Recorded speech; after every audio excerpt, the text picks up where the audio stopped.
We'll see if anybody show up this afternoon.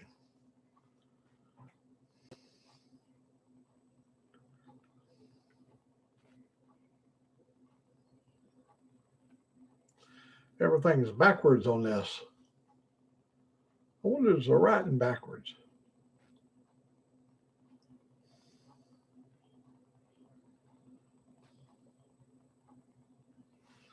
Yeah, I think the writing's even backwards. No, it ain't.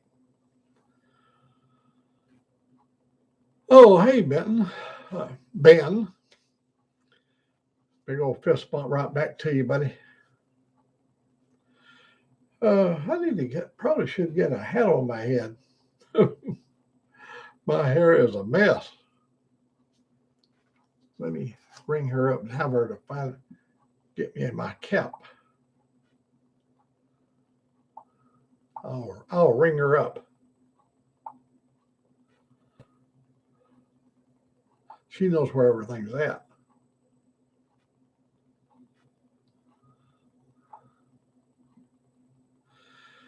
We're just trying out, hey, So Loud. We're just trying out some stuff, a little different camera angle and. Hello? Honey, come here. I need your help just for a moment. Okay.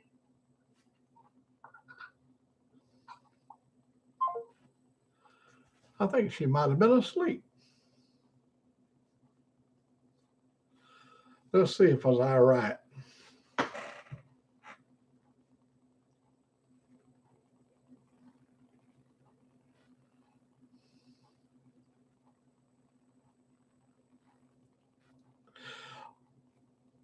Oh, the Amish. Oh, I'm gonna tell you, Ben.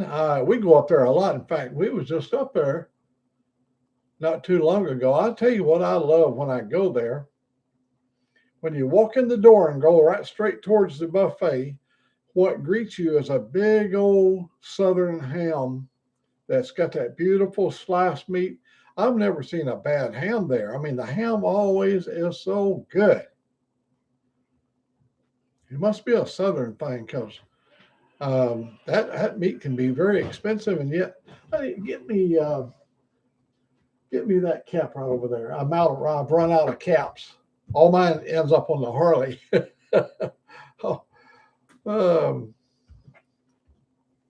Let me see. This is not dirty now. It just looks dirty.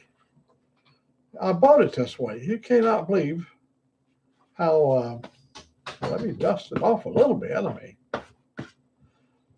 Make sure ain't no spiders in it. There you go.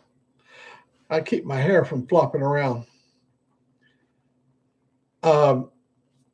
Yeah, we go up there a lot, and in fact, one of the ladies that used to work there, she only lives down here about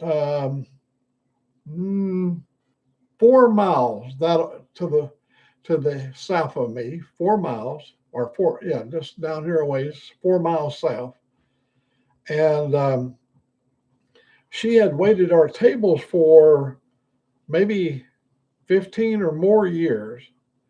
And so we went up there getting close to Christmas holiday. And we expected to see her because when she sees us, she always come out and wave at us. And so finally, I had a pretty good crew that comes with me. I used to run with the ham radio a bunch, and we'd always find a great place to eat. Well, I'd been eating there for years, and my ham radio friends showed up, and we all went in there, and I called over one of the waitresses there, and I asked where this lady was, and she said, "Oh, she's got cancer, and she's not in a good way." I said, "Oh my gosh, I'm so sorry to hear that." She said, "Her daughter is working here." And I said, "Well, which one's her daughter?" And there's a really cute little woman, a little short woman, a really little woman, little short woman. She said, "That's her daughter. You know her daughter." And I said, "I know that lady. I didn't know that was her daughter." Because her mama was a regular sized big woman, tall. And so anyhow, she came over and she was going to be our waitress. And she told us about her mom, and her mom wasn't doing well. Yeah, I bought the honey there. I bought bread. I used to, every time I would go there, I would order my bread as we went in to eat. And when I were ready to go, the bread was coming out of the oven and was ready for us to pick up fresh, hot out. I brought it home all the way 44 miles from there, got home and spread butter on it and eat it, and it was still warm and fresh.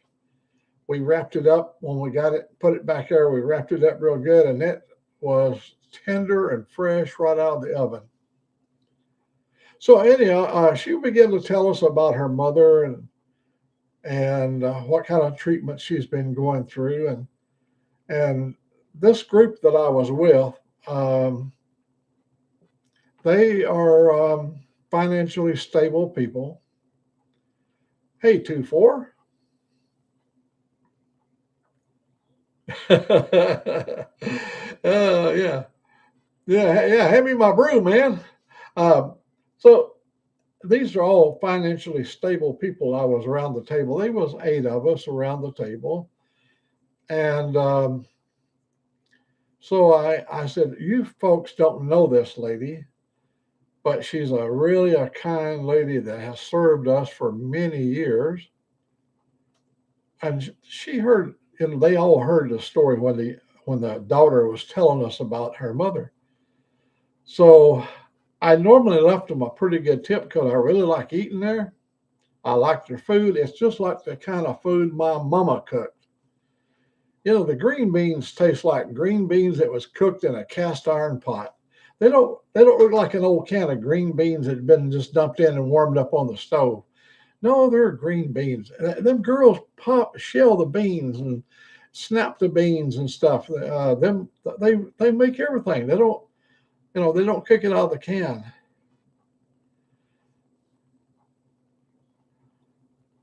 Oh, my hot sausage on a hoagie was sauerkraut. Oh, have you ever had it with kimchi? I used to have an engineer that worked with me. His name was Suhan Kim from Korea, and his mother lived in Tacoma. His grandmother lived in Tacoma, Washington, and he would have his grandmother make a churn full of kimchi. Takes a long time to do it, but she'd make hot and spicy kimchi for us, and we'd put that on a brat and make a big old hoagie sandwich using kimchi. Boy, that stuff was hot.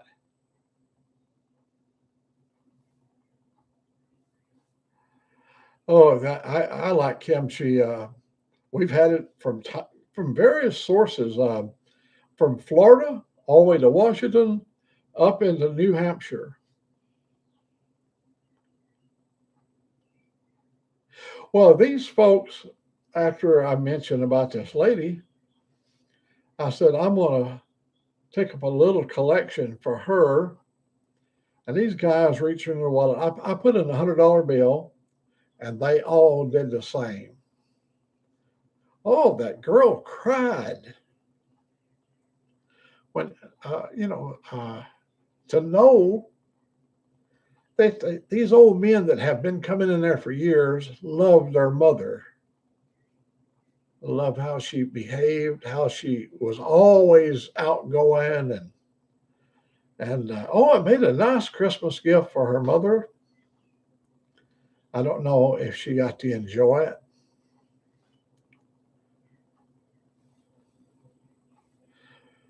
I like a good meatloaf. I make a meatloaf here. Um, I like to use Italian breadcrumbs in my meatloaf. I used to crumble up saltine crackers, and I've tried corn flakes, and I've put all kinds of filler material in my meat to keep it tender. And we finally found these Italian herb uh, breadcrumbs. Oh, you talking about good. Now that was some pretty dang good stuff. Yeah, they up there. What I like when you Ben, when you get through, you go right around the corner where the dessert bar is, and sitting there is homemade everything. They'll make a red velvet cake. You name it, they make it. They got puddings, every kind of pudding you can think of. Uh, their banana pudding ain't bad, and they got homemade ice cream there. You guys that don't know, we're talking about a little town called Danville. There's a restaurant in the woods, back off the main road. No other business around it. It's the Amish restaurant, or I guess it'd be Mennonite or Amish. They only open a few days a week, but oh my God, they have such a loyal follower and people because the food is always clean. It's always very delicious, and they have homemade ice cream and all these desserts over there. And of course, it's like a buffet style, and you just go help yourself. But there's so many things on that buffet. I always try to go and get different things from. I always eat one plate, but I always try to get different things every time I go up. I'll try. They usually always got at least fried okra, which I like fried okra, and fried green tomatoes. I even have fried zucchini, which is out of this world. Sometimes they have fried pickles. That's regular cucumbers that's been pickled, and they're sliced up and battered and fried. Oh, I could eat my fill in it. I like them better than I like as far as a appetizer. Those are one of the best. I mean, it makes you want to eat, and and they make a real good meatloaf there, like Ben said, and it's a good crowd that comes in there. You don't have the rowdy crowd. Everybody's happy, and over on one wall they got the old cook stove from back in the 20s and 30s. This is more modern than my mother ever had. It's got a ceramic finish on the doors and around the sides instead of the raw cast iron. My mother always had a raw cast iron stove. No fancy nothing, but it had warming ovens. My mother had two big warming ovens, and she had a 5-gallon water tank on the stove. And my mother would, oh, that's where when it would come time for our bath, we'd set the tub there in the winter right in front of the stove, and she'd fill it up. And once you got the water, in the tub, me and my brothers would get in there, splish, splash, taking a bath. We'd stay in the water until the water turned gray. Because see, what made the water turn gray? My mother made her own soap. It was called laundry soap. They made it in kettles and put it in big old bars like this, and it always left a blue hazy look in the water. But oh, would it ever? It would it would strip dirt off you. Yeah, fried pickles, horse zucchini. First time I ever had them in my life was in Cullman at the Sportsman. I had a relative used to own the Sportsman restaurant over there on Highway 222, County Road 222. They owned it. She was married to my brother. She was married to my niece, so that would be a nephew by marriage. And he up and died. And but we used to eat over there a lot. My relatives would come in from Seattle, and we'd go up there. We didn't get free meals now. I mean, they would have, but we just don't ever do that kind of stuff. And they had a beautiful 1 inch thick steak that was 16 ounces, a whole pound. And my nephew came down, and I said, "You want a good steak?" He said, "I sure do." And we all drove up there, and golly, that steak never did let you down. It's a Sportsman. Well, YouTube is getting really hard on guns and stuff. They, I think that's the reason my score never does go up because I've always got a gun somewhere. But so I'm changing my ways. I'm trying to meet the um, the requirements for a good content creator. Let me see what is 2-4 saying. We be having a Taco Wednesday up here tonight. Got to start them soon using. Hey, we make our own tacos here too. We like to buy the taco shells that's already got nacho cheese in it. You get them El Paso. They're already boxed up, and you get 10 taco shells. And Angelique and I will fix all 10 of them tacos. she'll knock out 5 of them, and they got a flat bottom on them. So I've got a container that holds those flat bottom taco shells, and we chuck that thing full of meat, then put some cheese and all that stuff. Then we got our layer of our tomato and top it off up here with lettuce, and then shredded cheese over the top of that. I mean, they're monsters, and we'd eat 5 of them things. I never complain about being fat because I know where it came from. So let me show you here. This is my newest weapon here that meets YouTube's standard for the type of weapons that you can have on YouTube. And see, well, a real weapon, you couldn't do this with a real weapon. You know, I can pick my nose. You know, you can scratch the back of your head. You know, you wouldn't do that with a real weapon. So this gun right here probably cost $3,000 or $4,000. No bullshit. The people made this gun. They ran the woodworking shop at the Boeing Aircraft Company. And we had a gentleman that had served 50 years with the company. He was my boss. He was my immediate boss. Me and him worked together 25 years. And he was a kind of a guy. He was when he went out on the floor, we'd have an engineering project being developed out on the floor, and all of us had to go out and work with the people.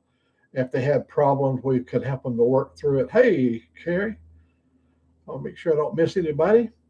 But he was so good. He'd have some rubber bands on him. You never know when it happened. And he could zing you with a rubber band in a heartbeat. And he did this he was at the company 50 years. And the crew got the woodworking shop over there, and they was making about $40 an hour. They designed this gun. It's a 6-shot. It's a 6-shot. If you do it like this, if you had rubber bands, when you put the rubber band, see the rubber band pulls against here and it goes up through this slot. I mean, you see where the end of the barrel is, right through that slot. And you can load 6 rubber bands on here. And all you do is just, and he could fire up, but he didn't carry this out on the floor. They made it for him on his retirement. And they didn't make it for his retirement. They made it for his 50th anniversary of being at the company. Hey, Carney, you must be getting close to down. You're coming this way, so I know you're not Tennessee yet, but I'm hoping your trip's going really good for you. But they made this for his 50th anniversary, 50 years with the company. And then when he, in the last 6 years of his life,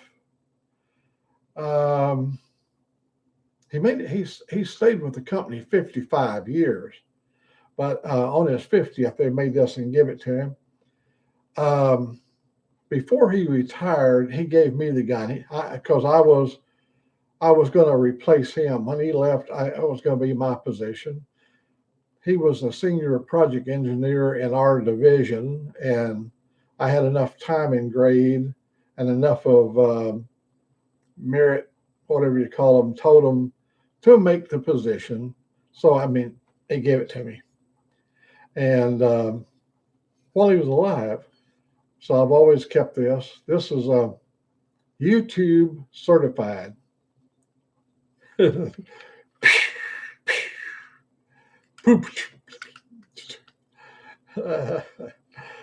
he had so much fun with this thing. And I've had a lot of fun. Let me tell you what I did. I went to a big ham event in Tuscaloosa, Alabama, and we was all out there waiting for the event to get started. And I had a good friend. I think he's passed on now. Um, I just bought a new Mustang GT, and and when I came up in the parking lot, I got out of the car and he came over and shook hands. He said, "Hey, you're not carrying a gun on you." We always kept ours hid because, I mean, the way I look at it, if you got a weapon concealed, they don't know you got one. But if you're walking around carrying it on your side, if I was going to cause somebody harm, the first person I would take out would be the one that's carrying the gun where I can see him. But he seen I wasn't carrying nothing. And I said, "Oh, I've got it right here." And when I reached down in the car that was laying in the floorboard on a rug, I picked it up and turned it at him right like this. I just quickly turned and I fired him, hit him right in the chest. You ain't seen, I mean, you already saw the reaction of that guy. He was, because I was known for shooting real good back in the day when I was young. I never missed. When I came out with that gun, I fired it at him and it snapped and that rubber band hit him in the chest. His eyes glazed over just for a second. He done thought he'd been shot by Old Mack. But then the laughter, everybody laughed so hard, and he got over it real quick. That's just part of growing up. I wasn't even 80 then. Carney, did you say where you're at? You're Fort Smith. Well, I got kinfolks from Fort Smith all the way over to Morelton. If you're staying on 40, um, if you stay all the way on 40, you'll be coming down to Morelton. My brother lives in Morelton, and his son, my nephew, lives the town before Morelton, Morelton. I don't know how you say it. Over there by Conway. If you get to Conway, you've already missed all my relatives.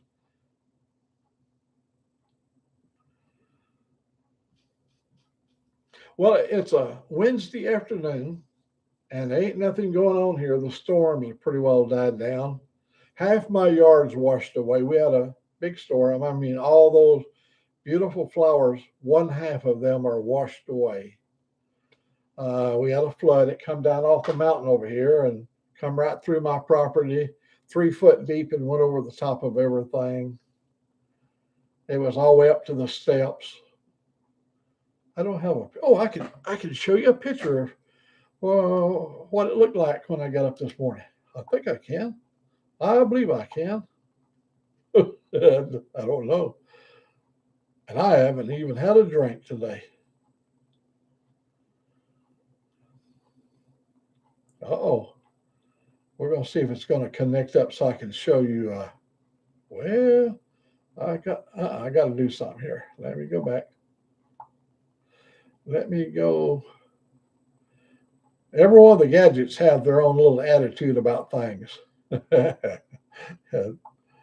My camera, I'm in my phone here that I can see my security cameras with.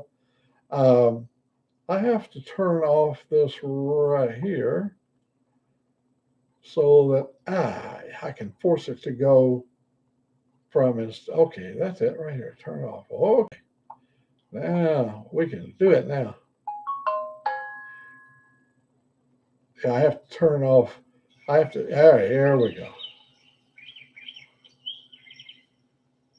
Oh, look at there's a little monkey girl. Let me put her in the picture.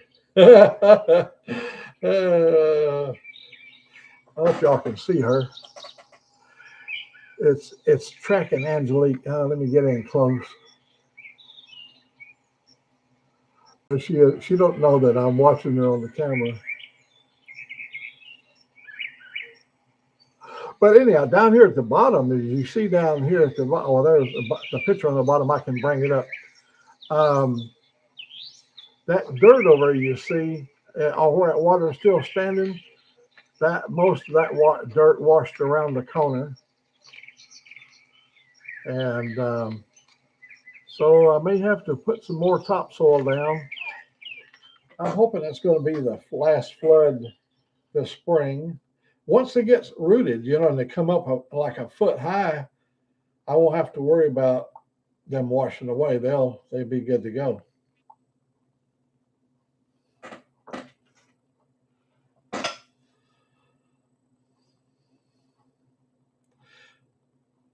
I thought to ask you, is my audio okay? Can you hear me? Maybe.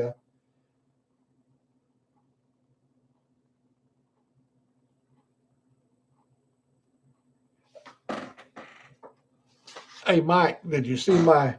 Did you see my? Oh, good. Thank you very much, American Uncensored. Did you see my YouTube approved weaponry? It's made of good oak wood, and it goes through security good. You don't never have to worry about, when you're at the airport, them taking it away from you. And it is a 6-shot. That's a 6-shot. And she's a good shooter. Very, very accurate. That's a YouTube approved weaponry.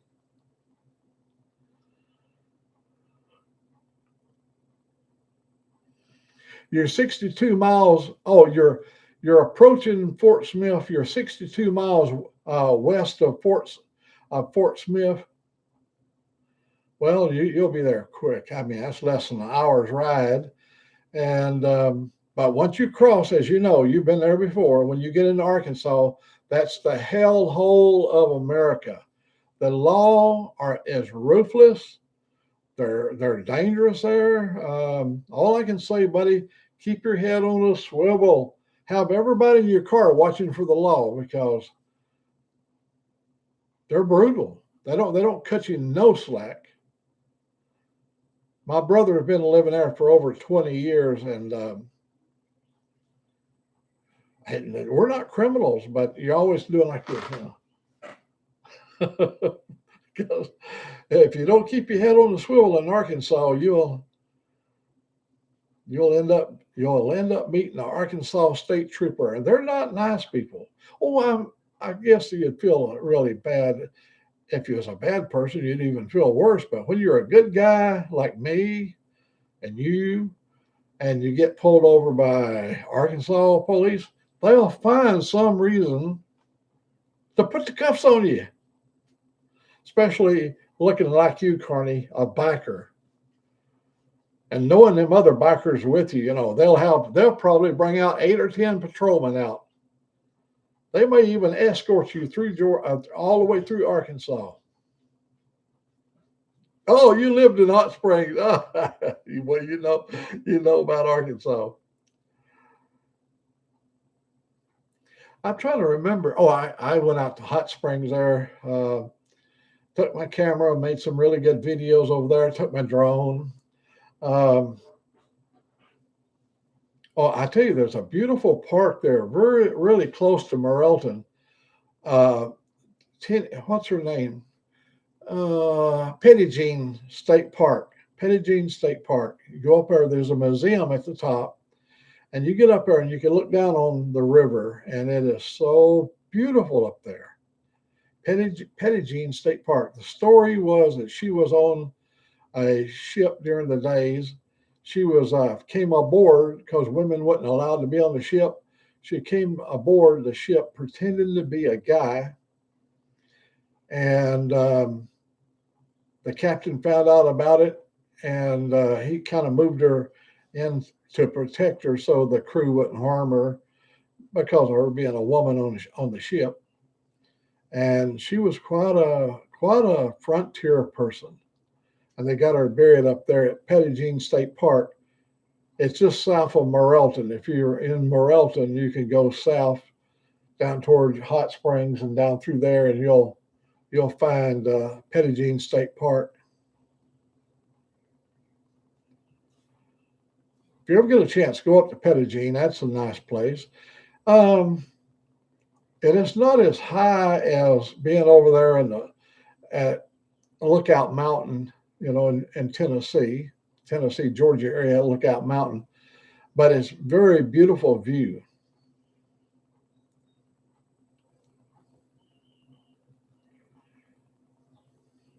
Yeah, I really enjoyed the.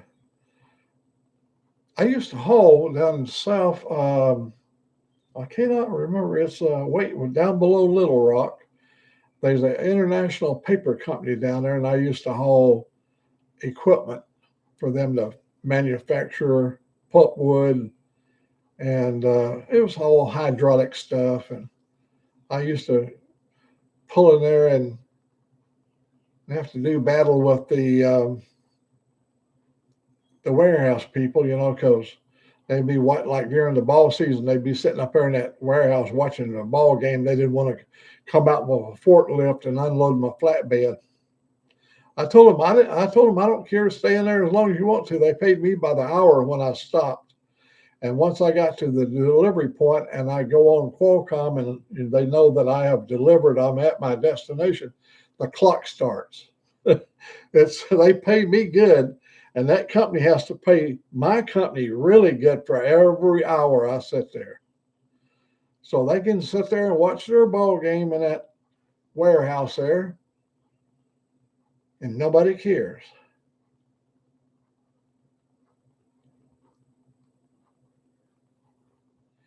And the aluminum foundry, oh man, I went to the aluminum foundry up in Chattanooga, Tennessee. I think it used to be called Atlas Foundry. I don't want to quote that for real, but it's just when you come down off on I-24 before you get into Chattanooga, it was over on the right. I think it was Atlas Foundry but anyhow, I was down there and they was making a pour of aluminum while I was there, and they had an accident.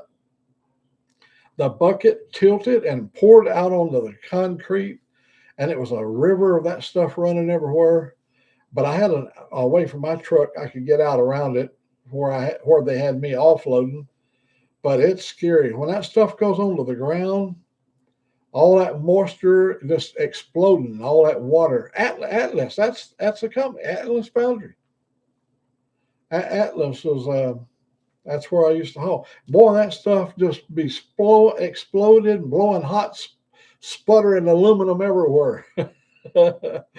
It was spectacular. And then I was in Birmingham near Inslee. I believe it's Fairfield. They was pouring steel over at the wire shop, and they had a spill there while I was in the warehouse. I had backed my rig all the way in because they have these 100-ton cranes in this facility where they can lift your. I was hauling these big hydraulic rams for tipping the bucket and all that stuff. I was sitting all up in there waiting for that guy to come over with the crane and pick my load up. And they had a spill in there. Oh, that was steel. You talking about beautiful. It was the most beautiful explosion I ever seen. It was just a rainbow of fire going all the way up 80, 90 feet in the air inside that building. And everywhere it hit, it just burned. But I was back there probably 50 or 60 feet from it. But the sound that is so when that hot steel comes down into all that dirt and stuff on the floor, all the steel shavings, it just hits any water, any oil, it just evaporates that and it just explodes immediately.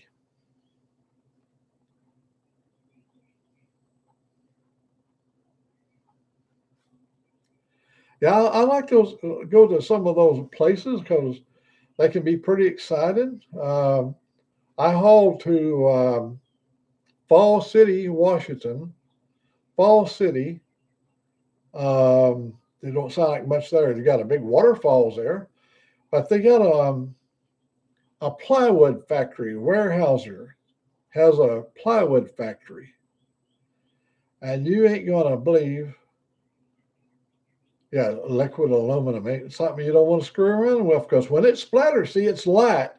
You take steel, it's got a heavy mass to it, and it might splatter out 10 or 15 feet. but aluminum will go out 100 feet because it's light and it just flies through the air. You ain't going to believe what I hauled to Fall City to the Weyerhaeuser Corporation. Blood. Oh, yeah. They use blood in the process of making the glue that glues your plywood together. They use beef and pork blood, chicken blood, and you have this big old tank. I don't know how many thousands of gallons it was, but it's pretty heavy stuff. That's, they pump that out and they use that in their making their glue process. Blood. Ooh.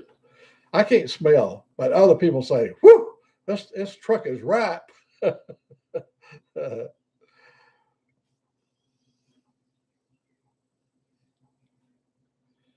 Yeah, any of that steel or aluminum hits water. I'm going to tell you something else is dangerous, and you might not even think about it. When I was young, I drove over the road rig, was hauling asphalt. And this asphalt truck, the trailer had a big old butane burner underneath the tank. And they would fill my tank up from the top. And you had to keep that temperature of that asphalt at boiling point to wherever you was going. It had to stay at boiling point. You couldn't let it sit up in your tank. But when you had that cap open, you had to make sure there was no way water could get down into that asphalt. Because as soon as that water hits that asphalt, it just blows up big chunks of bubbles, of molten tar. And you get a gob that big onto your arm, you've got a scar. Ugh, that's nasty stuff. Your truck, you have a brand new truck and it's looking really good, and you put all the mats down to keep. When you get out and walk on the ground, there's tar on the ground because everything leaks at the where they melt the tar, and you get it on your shoes, and then you track it in your truck, and you get it on your foot pedals, and after 100 trips inside there at Birminport, Alabama, loading up asphalt, your truck looks like inside of an asphalt tank, black, sticky.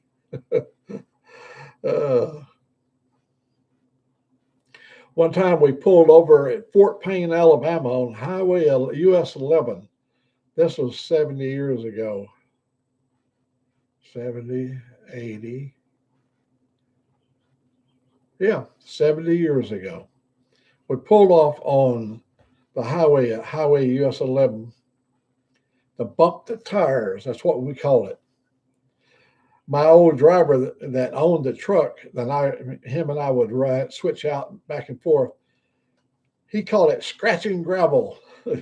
What you was doing, you had to stop your rig, get off the side of the road and take a piss, get in between the duels and take a piss, And while we was bumping the tires, in the old days we had a bud wrench because you had bud rims on the old truck. This is back in the 50s now, kids, in the 1950s. So you'd have to take that and sound your tires. And it's usually, if you got a bad tire, it's always an inside one, never the outside. And you have to thump your tires. But you'd take that opportunity while you're bumping your tires to take a leak. And we were both on the opposite side of the truck, over on the shoulder. And we saw a car coming, and his lights was very yellow. And back in the days, we had 6-volt batteries until about 1955. Almost all your cars had 6-volt battery. And the lights was really dim. We could see it was like a 1950 Ford. It was just in the twilight part of the evening. We got all of our running lights on. And just maybe 300 or 400 yards out there, his lights just went out altogether. And sounded like his engine shut off, whatever. And next thing you know, he had been looking into our headlights. Now, as soon as his headlight goes out, that glare, he drove right into. We had a 4-cylinder Wisconsin engine hanging under the bottom of the tanker, and that's how we pumped the asphalt off the truck, was with that 4-cylinder Wisconsin engine.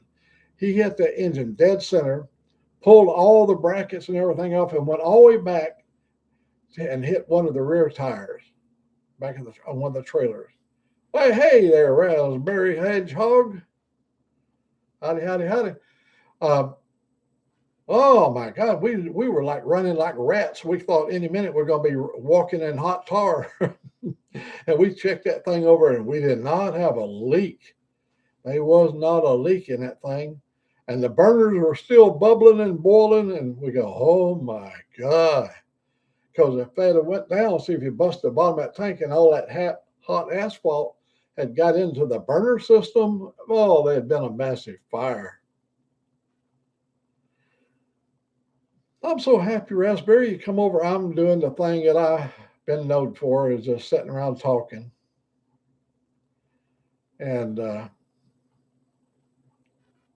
let me show Raspberry. This is be a little gun I can send to you over in England that one meets all the English laws. It's if I can find my camera, there we go. It's a 6 shooter, and yeah, you could get you a shoulder holster and wear it right here, and you walk up into Walmart, pull that thing out.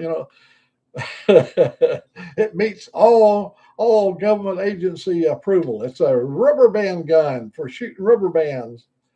It's got the old 6 shooter here. Well, we we enjoy meeting our friends. This is an opportunity to see them. We don't all get a chance to get together. We'll probably never get to meet you, Raspberry, but meeting you on the air is really important.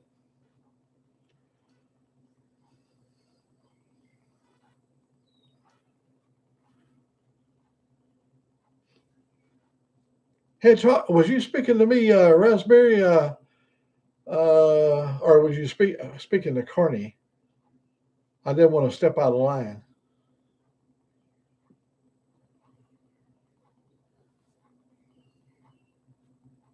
Okay. I'm. You got my email address on. If you go to my Old Mac there, you'll find my email address sitting right there. You you send me. I'll send you my home address. Um, if you would like for me to do that. Oh, thank you. I will respond immediately. Um, I don't live a life I have to worry about somebody after me or something like that. But it's just not safe anymore to put your address out there. There's people that just, well, I just say it like this. If they think they're taking advantage of an old 86-year-old guy by coming and going to try to rob Old Mac, they're going to be in for a surprise because I got eyesight. Yeah, I can still see. And I am still physically able to move around, and there's weapons everywhere. I got I'm well protected in the weapon department there, so I pity the fool that come try to make it through the back door or any way they try to get in. This little place right here is I've got steel doors and steel doors over that. I live in like a vault. Now there's gonna be somebody go, I bet you I could take that old man. Don't try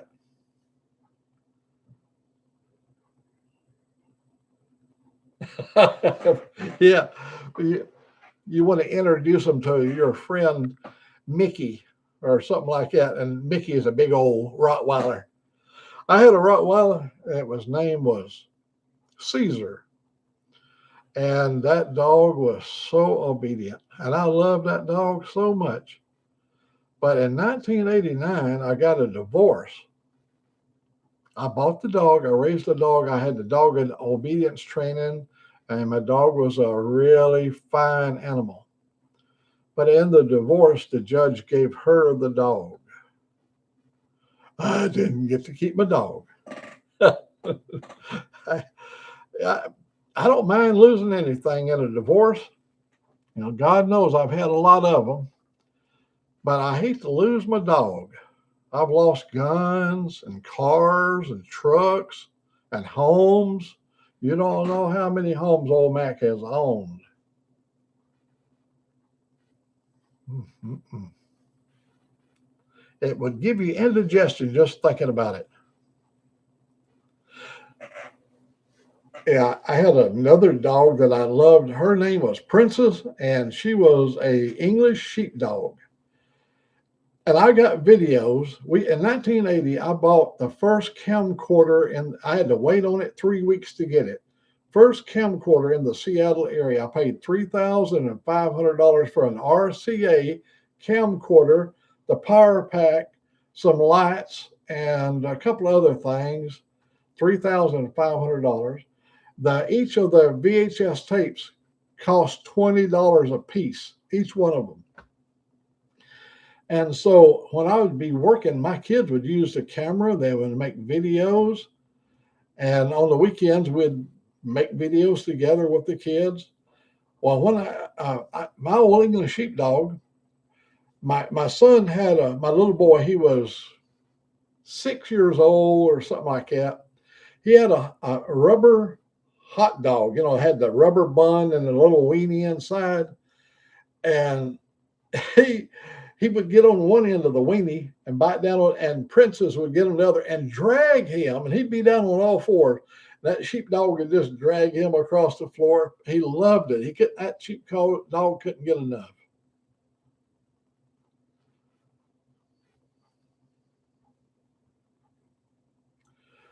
I've had some wonderful animals in my life.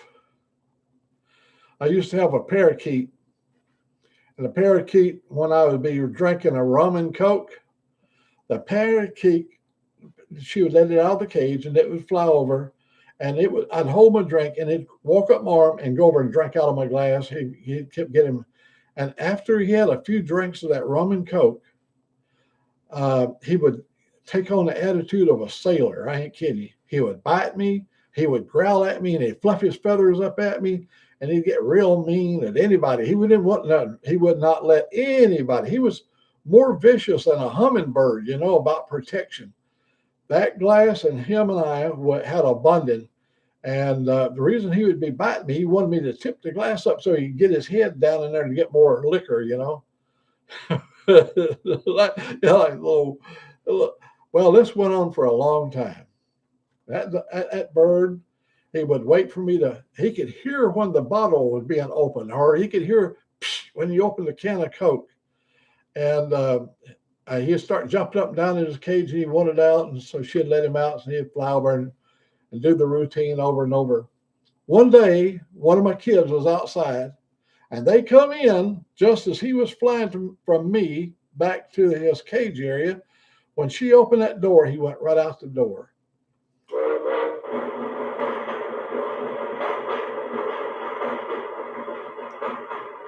But I love the. Here comes my email. Hang on.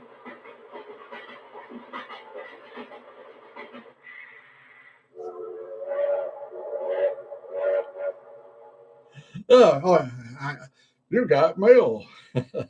So yeah, we had a lot of fun with that little bird for so many years. And I had an aviary where I hatched all the eggs, and we used to raise these button quail. I'd have 20 or 30 button quail, and my cage was 24 foot across, 12 foot wide, and they had stuff. We had it all set up, and we had a thing that we could take the eggs and would put them in there that would hatch the eggs, and it rotated them and did all the stuff that needed to be done. And those little button quail, when they're born, they're that big, just a little bitty little button quail is about the size you put them in the palm of your hand. It looks like a quail, but it's a really tiny miniature little button quail, they call them. And they crow like a rooster. The male, you can only keep one male. You cannot have two males in the same pen. They will kill each other. But their little button quail get up there after he'd mate with all the little hens. He'd get up there and he'd crow, and he was something else. Hey, Big Dan, I better start looking at my people in here. Big Dan, howdy, howdy. Um, Let me see who else is in here. So we raised these bungees, you know. Yeah, we did the bungees. We had a pet shop in Federal Way, Washington. He said, "I'll take all of them that you can raise." And after my third visit with a flock of button quail, he said, "Please, please, I've got plenty." We used to feed them mealworms. I'd go over to the refrigerator and I kept these cartons of mealworms, and I open that lid up and I'd scratch it. They could hear that styrofoam, and them little old critters would come up there, and I would just kind of like throwing out scratch feed for them. And those animals loved them mealworms. Boy, they just get all over the place. But I raised budgies too, you know, and I raised so many of them, and I kept supplying the place up in Federal Way, and I just love the hobby of doing it.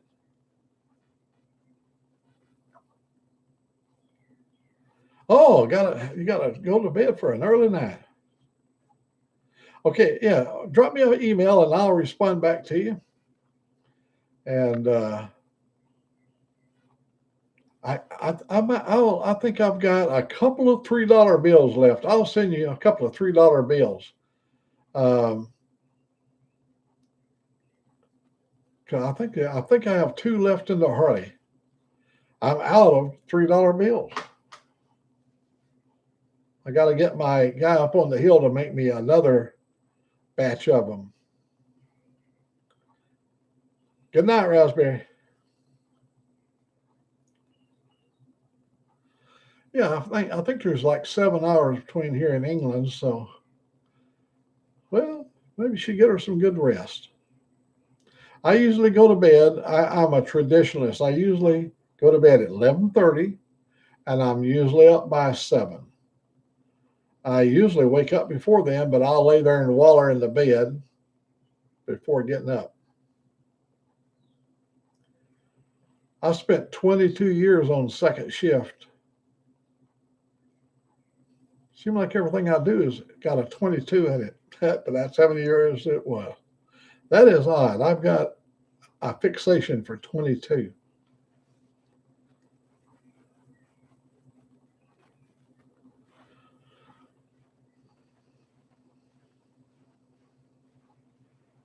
Yeah, I've tried a little something different. I kind of like the camera way it's set up here.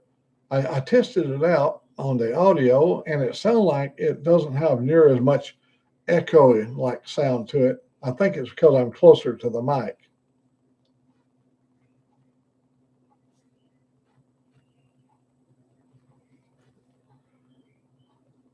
Well, Big Dan, has your weather up in Canada, is it kind of starting to warm up yet, or y'all still got that freezing thing? It's going to hit the.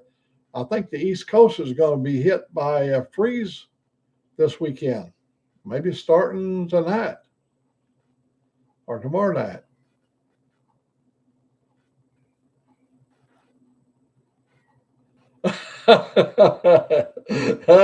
I see that.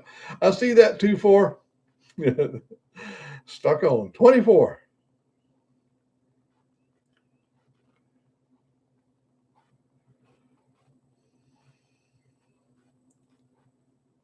Oh, blueberry pie. You know what I've been doing, Dan, and you might like this. I know your dad might like it. We buy these cranberries in a not cranberries. No, I'm sorry, blueberries in a can. And then I'll take my vanilla ice cream, scoop me up some of that vanilla ice cream. She'll take some of those blueberries and put them in a container and put them in the microwave and hit them for about 15 to 30 seconds or whatever, where they're hot. And you put them on top of that vanilla ice cream. And the little blueberries kind of sink down in the ice cream for about a quarter of an inch. Oh, every bite has got a beautiful blueberry in it. And golly, that is so good. And it's good for you.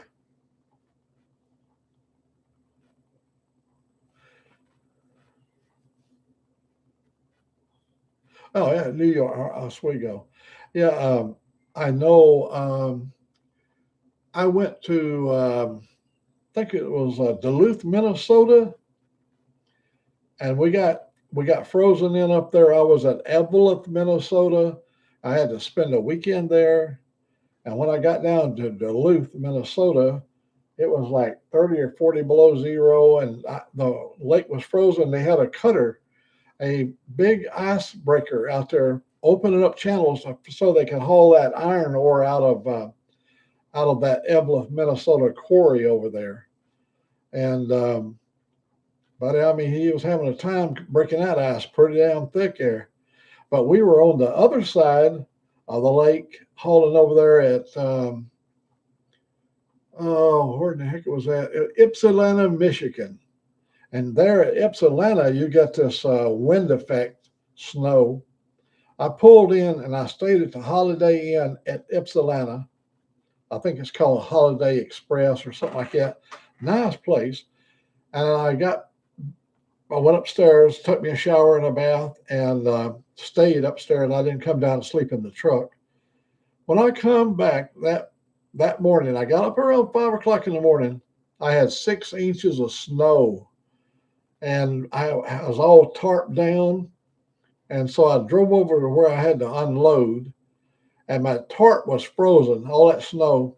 And they had to use the forklift, the prongs on the forklift to help me fold my tarp up so I could get it inside its compartment. You got a 47-foot flatbed there, and you got a tarp that's massive, but if you fold it right, you can get it in its compartment. But when it's got snow and ice, that guy, if he hadn't helped me out, boy, it would have been. And I'm gonna tell you too. When I got back in the yard, I got back here in Birmingham. I pulled my truck into the yard, and I got out, and I went home. I've been gone a week, and so when I get back, there's a note for me to come to the office. And I go to the office, and he said, one of the drivers complained that you left the truck wet. I said, what are you talking about? He said, when he went over there, he couldn't. So the tarp water was running. When he opened the door, water was running out of the. I go, when you've got 6 inches of snow frozen to your tarp, you don't pay me to scrape ice. I'm a truck driver. I said, the guy had to use his fork to press it down enough for me to get it in there. I said, had I had more time, I would have stuck around. But see, I could not do labor for you because I had already signed off on off duty. And I said, you already explained that to the driver. Sometimes when you have to go off duty on your logbook, you don't have time you don't do free labor. I don't do any of that. I never have done any free labor for a company. They want me, they got to pay me. And I say, explain to them guys, when you go up into the north, you're going to be coming back with a wet tarp. These boys who live down around the south here, they don't even understand the concept of having 6 inches of snow on your tarp. these Bama boys, they don't understand that stuff.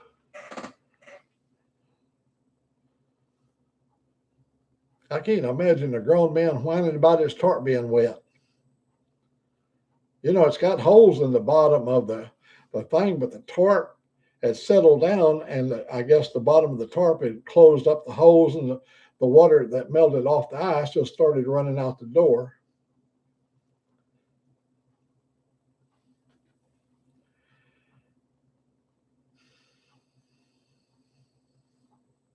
Let me see. Let me make sure I catch up on everybody. Carney, Weber Falls, Oklahoma. It loves for food and fuel. Let me tell you about Oklahoma. I stopped over there in oh what oh Clinton, Oklahoma. We stayed up on the hill, a nice hotel up on top of the hill up there in Clinton, Oklahoma. So when I was coming home, before I came home, I went over and I had me a 64 ounce of Clorox wipes, the container, 64 ounce of Clorox. You pull them out and you wipe your hands and you wipe your dog's face off and stuff. I was in that Mustang GT, and so I took all of the Clorox things out, and then I filled the whole container full of gummies and all the nice things that you can get at the candy store in Washington. But I knew that if I got caught, I would go to penitentiary. So I had to make sure I didn't get caught. And I packed the thing up. Then I put the rest of my Clorox wipes in the top, and that's in a hermetically sealed bag, one of those real nice sealed up bags in there. When we got to Clinton, Oklahoma, we were loading stuff up, and I remember seeing her set the jug on the roof of the car while she was putting stuff into the car. We're out there wheeling along, and I said to Angelique, "Did you put that jug in the car?" She said, "Yes, I did." I said, "Okay." We get on over there. I went around on the other side to get my dog out to walk him. And I looked down there on the floor, and there wasn't no jug. I said, "Where's the jug, Angelique?" She said, It must have rolled under the seat. Let me look." And she looking all of the 36 degrees snow is not uncommon in a day here. 36 inches. Oh, yeah. Well, you remember, I lived in Montana. I was stationed at Malmstrom Air Force Base, and we'd go out to the Minuteman silo. And you have this, we have a thing called the PAH, Personal Access Hatch. And you got to open this big door. First of all, you just don't go over and open the door. You go over there and you got a pad and you got digits, and you got to put a 7-digit number in there to open that door. It's called to authenticate. And here's the deal.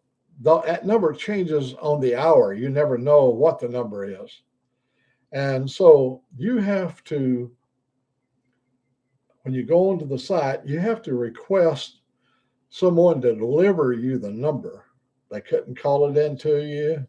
They had to have a runner from the base. And he might be 50 miles over there, but they would send a runner out, and he'd bring us the access code, and we could open the PAH. Meanwhile, while we're waiting on him, we'd shovel 3 feet of snow off the door. Had to shovel it and get down to the door so we get down there and so we can do the authentication.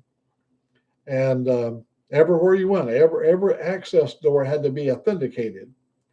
And the way it works on, like when you go into the main gate to go into the side where the silo's at, you have to authenticate to open that gate. And all the numbers, you can't just have one set of 7-digit numbers in your head. And a lot of times what they would do to you, a runner would call you on the military radio and say he's going to be at Judith Gap. That's another little community.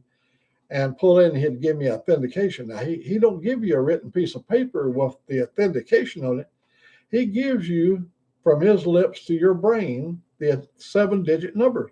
You learn how to maintain those numbers and that authentication, because if you don't keep it in your head when you get over, you don't get 2 or 3 tries at it.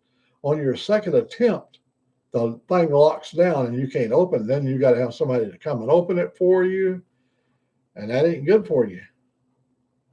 That don't look good on your record.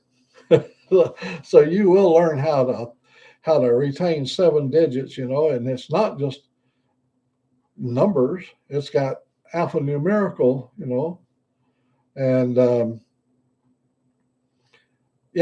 that was always something. But we'd get the deep hole open, go down the PAH to get to it, and then the door weighs 750,000 pounds. That's 750,000 pounds the door weighs. That's more than a 747 fully loaded. And so we had to get the door off, and it's on rails.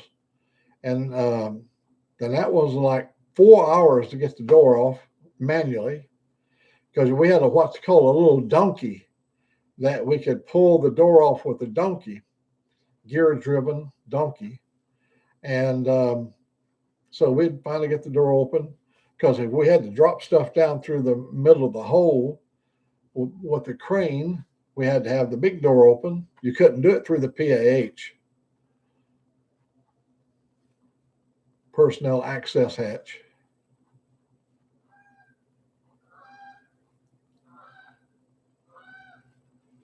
I hear the honkers, the Canadian honkers, are on their way.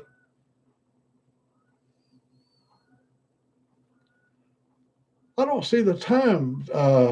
Normally, it used to show me the time here, how long I've been on here. Maybe to do it on the phone. I don't know why it ain't showing the time.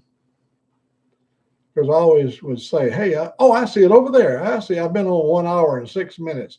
Now they moved it. It used to be over on the left, but now it's over there in the corner. 1 hour and 6 minutes. Well, I want to say thank you to each and every one of you that showed up. 2-4's put a craving on me to go have a cold Yingling in a frosty cold glass, because it's 81 or 82 degrees right now. I'll tell you here in just a second. It is a hot one. It'll be a hot one. Oh, yeah, I said 81, but actually it is. Come on, focus, you little devil. There it is right there. There it is. 80 degrees, thunderstorms possible after 6. So you see my little Freedom Riders up there. You see his little old striped hat out there sitting up in the windshield. I got him all set up. Oh, let me show you guys that haven't got a chance to see it. I did make a little song about it this morning. About my little man. Let me find him for you. Here we go.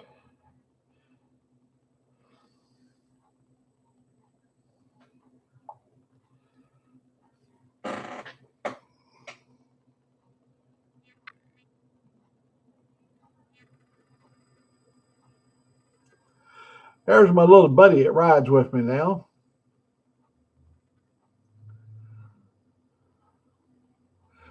Yeah, we were out there this morning, and I strapped that thing on. He's latched real good. I've got him secured there. I took a 4-inch long a wood screw and just drove it with a power screwdriver right through the fairing, and just bent the end over out there on the outside. I know it ain't gonna fall off. Nope, I got him attached really good, and if I have to, if the law says you got to move it from your windshield, you can't have anything blocking your vision, well, then I can just take it down. But meanwhile, we'll run it that way until they say you can't do that. Hey, sick man, it's good. Is somebody fixing to come on, buddy? Let me know. Let me see. It's 20 after 4 here my time.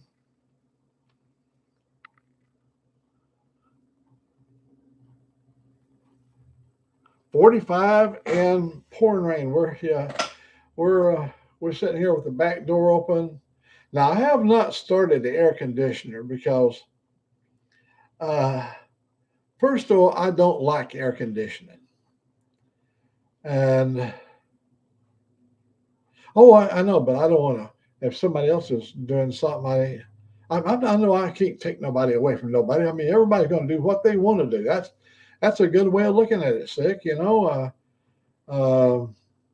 it's like, are there any stars out tonight? I wouldn't want to go out there and outshine all the stars.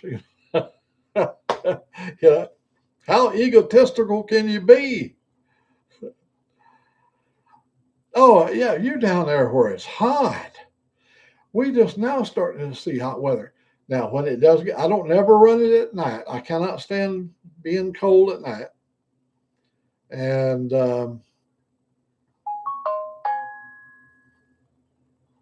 I've got one here in this room just in case, but we didn't have an air conditioner for 15 years here. We got a 3-ton unit sitting over on a concrete slab.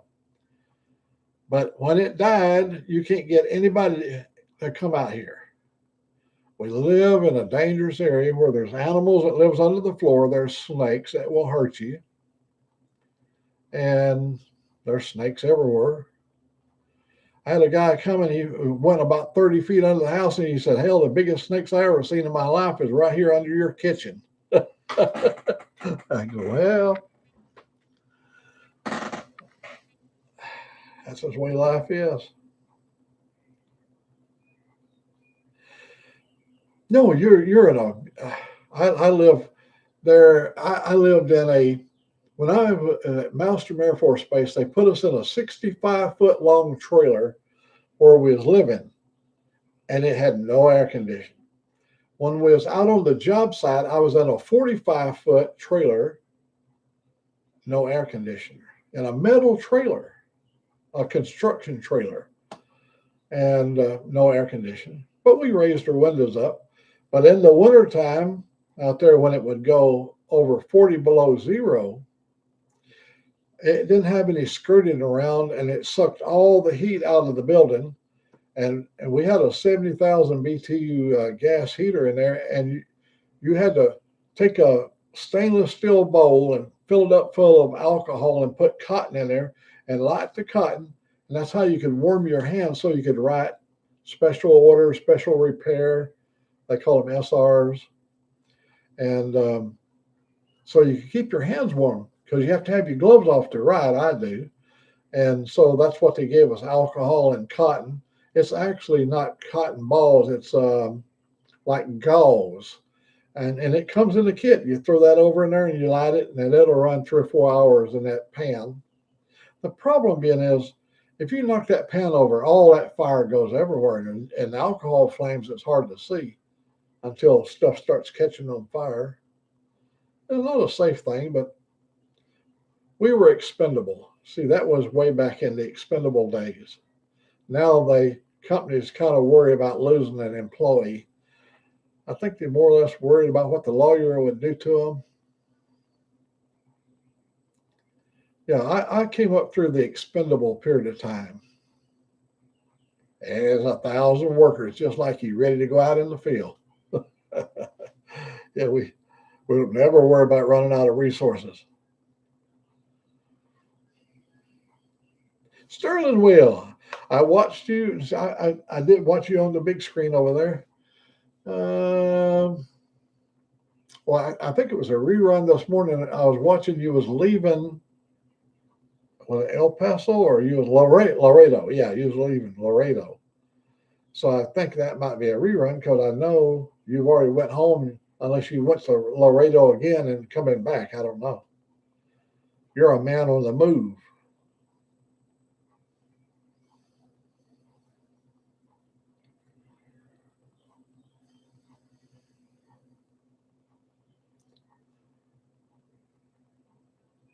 Boy, you make money when that truck is running, but boy, it just drains your life away. You're out there on the other side of the United States, and the thing that you want to be doing is over there on the other side of the United States. And once you get home, then you start thinking about that load you're going to haul Wednesday, and you spend most of your time preparing. Well, back in our days, we had log books, and we had to get everything ready, get our log books, and get all that stuff. Then you only get about one day out of the 2 days. The rest of it is just prepping for the next week ahead. Your whole life is dedicated right to that truck. Oh, you're going to be in Illinois tomorrow. My favorite place in Illinois is Mount Vernon, Illinois. I love Mount Vernon. I believe that's where you hit I-54, is it? Goes out over there. I always went to Mount Vernon Road to St. Louis on that. I believe it's I-54 or I-57 or whatever it is. And it runs over, and then I'd hit 70. That's the way but I always like Mount Vernon. It's got everything. When you pull into Mount Vernon, it's set up for your trucking industry. And yep, I always that's one of the places. One of my favorite stops is Mount Vernon.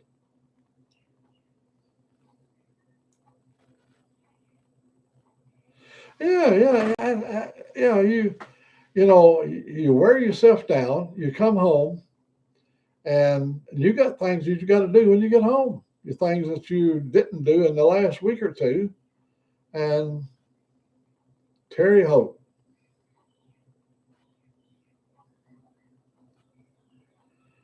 Well, I tell you another place I really liked in the north was Chillicothe, Ohio. Chillicothe, Chillicothe, Coffee. I like that town. I don't know why I like. It's a college town. Oh, some good looking, fine Ohio ladies up there. I used to haul so many loads up there at the International Paper in Chillicothe,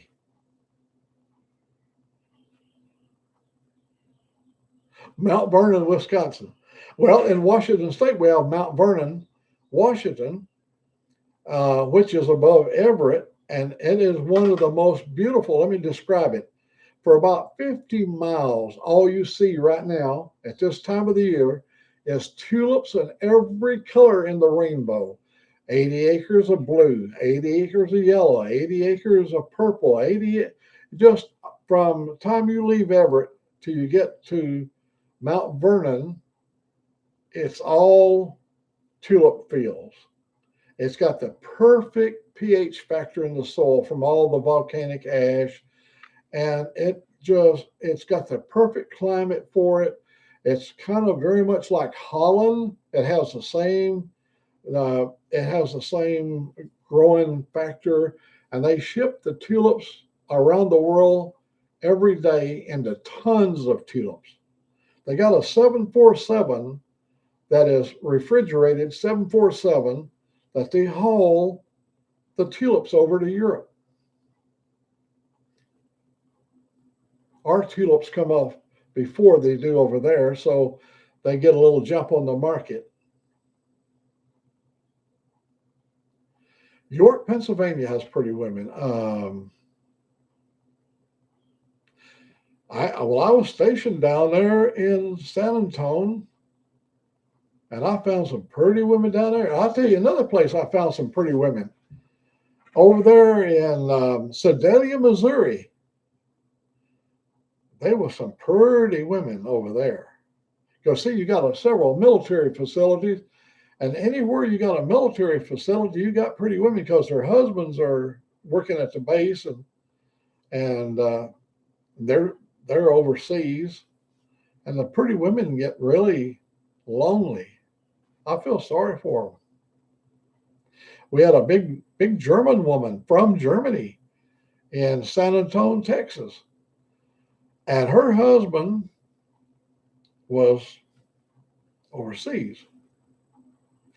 She used to come to our party. She was the life of the party. Them women in Germany knows how to party. This is a big old blonde woman, and she spoke no English, but she could tell you all the words. But she got so lonely, and everybody around her couldn't speak any English. She just had words that she could, some words, and she loved to come into our party because our parties were safe. Nobody would do any harm to them, and she was a pretty woman, big pretty woman, big pretty woman. She put big back into big. Her bra wasn't a bra; it was a boulder holder.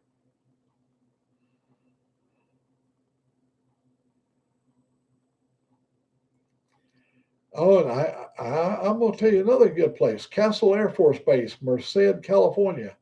There are so many pretty girls there. Oh, it's San Joaquin Valley has got some Hispanic people that I guess over the years they've been mixed, and you have blue-eyed Spanish people with all the flair and all the spicy.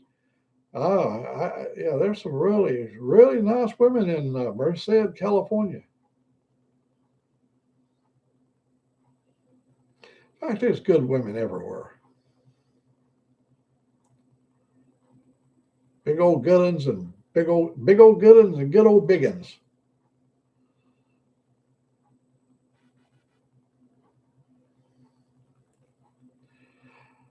Yeah.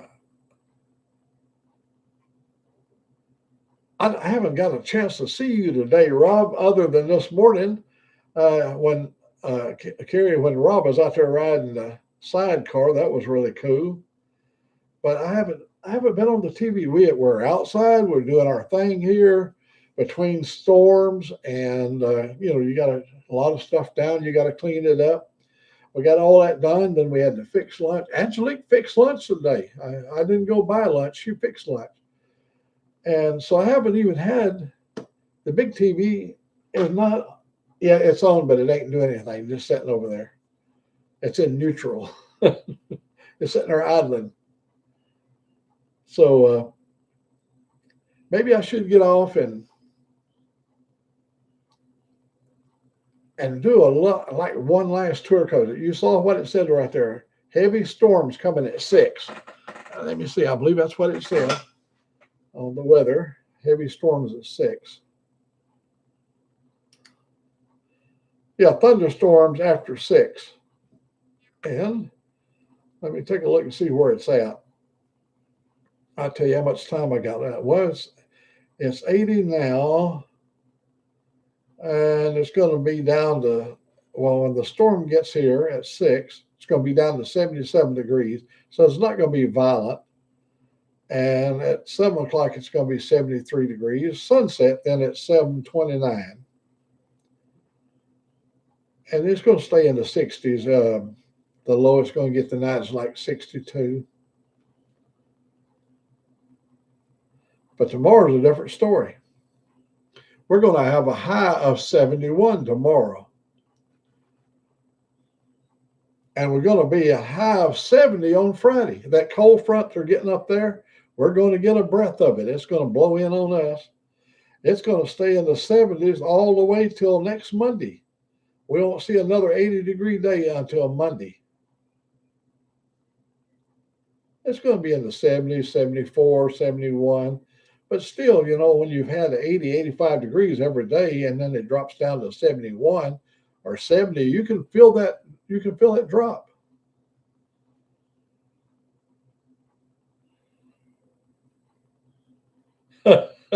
Big Dan, I know what you mean. I still love women. I've loved them all my life.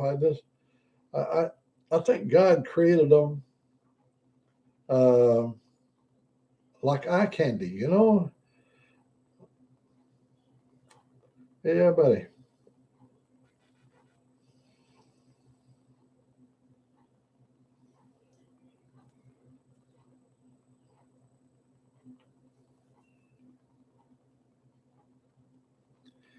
Yeah, we looks like we're going to have. It's going to be. The weather is going to stay till Monday. It's going to be yucky, like 70, 71. But lows at night, we're going to go down as low as 43 degrees Sunday night. That means I'm going to have to put a comforter back on. 43 degrees. I'm telling you. Let me bring this up and I can show y'all where that 6 o'clock storm's at right now. Let me bring it up full picture. Oh, here we go.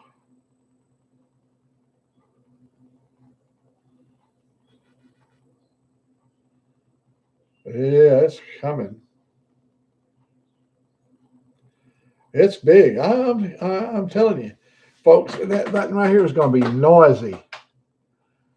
Uh, right now, it's over in Livingston, and there's Utah. See, that's on 2059 right there. So it's just entering, and it's yeah, it ain't gonna get here by 6 o'clock my time. But that thing goes way over Louisville. It goes way over there in Philadelphia, Mississippi. It stretches all the way back up into Arkansas. Um, So that right there has got, I see, look right here, you can see a hook echo right there. Right there is a hook echo right there. Two, there's two hooks right there. And if they, those have potential of tornado right there, right on the Mississippi border. That's what you look for in your clouds is the hook echo where it curves around. We have a great weather guy here in Alabama, and he really breaks it down really good so a simple mind like me can understand the complexity of a storm. Yeah, there's Utah. I heard you talking, Sterling, about Utah. You know, that's when you're coming down through there, you see towns like Utah,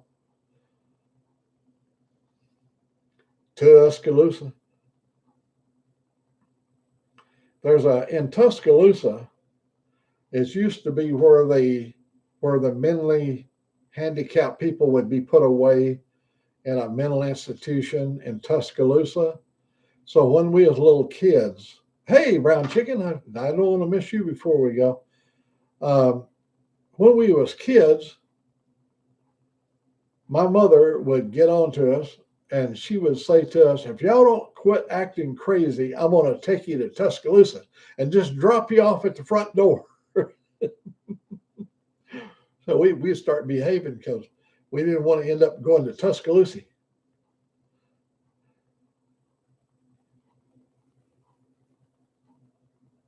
Air fresheners.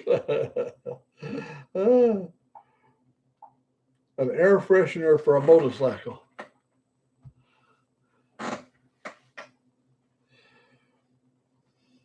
Well, you could get an air freshener and put it right up inside your helmet.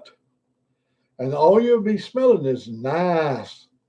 You wouldn't smell all the possums and all the skunks on the side of the road and chicken processing plants. Yeah, just stick it up inside your helmet. Oh, dead deer. Oh, yeah. Yeah, we got them here too. I've only hit maybe two or three since I've been here. I hit a big one with my over the road truck. I hit it over there by the bridge. It jumped up in the air and came up just at the top of my hood, and I hit him in right below his big main part of his hip, and it rolled him over, and he landed on his feet out there. I saw him in the mirror, and he was kicking dirt and he was running off. He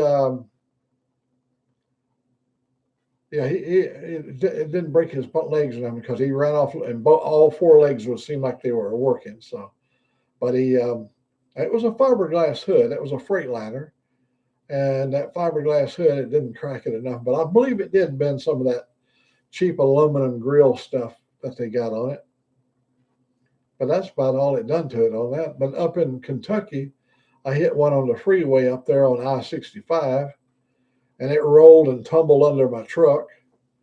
And that was a mess.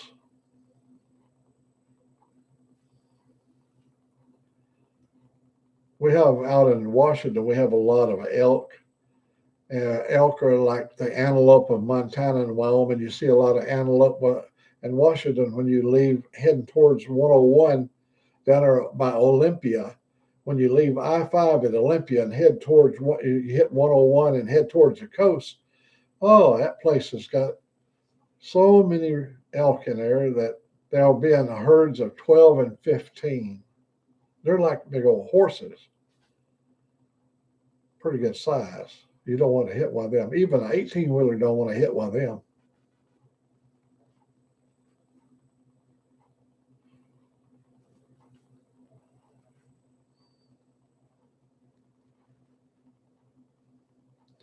I went to a chicken processing plant up near Moulton, Alabama, on 157, out there towards I think it's Russellville, out to the west of Moulton, Alabama. And so I get out there about 10, 11 o'clock at night, and there's only one little dim light back there on the receiving, and they had already, when you go into the gate, you go to like channel 19 or 21 or some other channel other than 19, and they tell you what place to back into.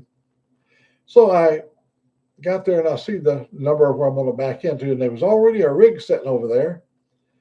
He'd already pulled up out of there, and I'm going to back over into the spot where he was at. But I couldn't see. I needed a light right there where the door was at. I could see the office door, so I needed to go in and have him to turn his outside light on. He just forgot to do it. When I was walking down through there, I was stepping on these golf balls, felt like slippery golf balls, and the flow of stuff was rolling out of the back of the truck that was parked over there. And I got up there, and as I was walking back, the man inside the warehouse turned the lights on, the big floodlights. Them be chicken heads, and the slime and stuff that came out of that tank, and it was on the ground. I was stepping on chicken heads, slippery chicken heads. Ugh. I can't smell, but that sickening feeling of a sliding head under your foot. Ugh. It took me an hour to get rid of that thought.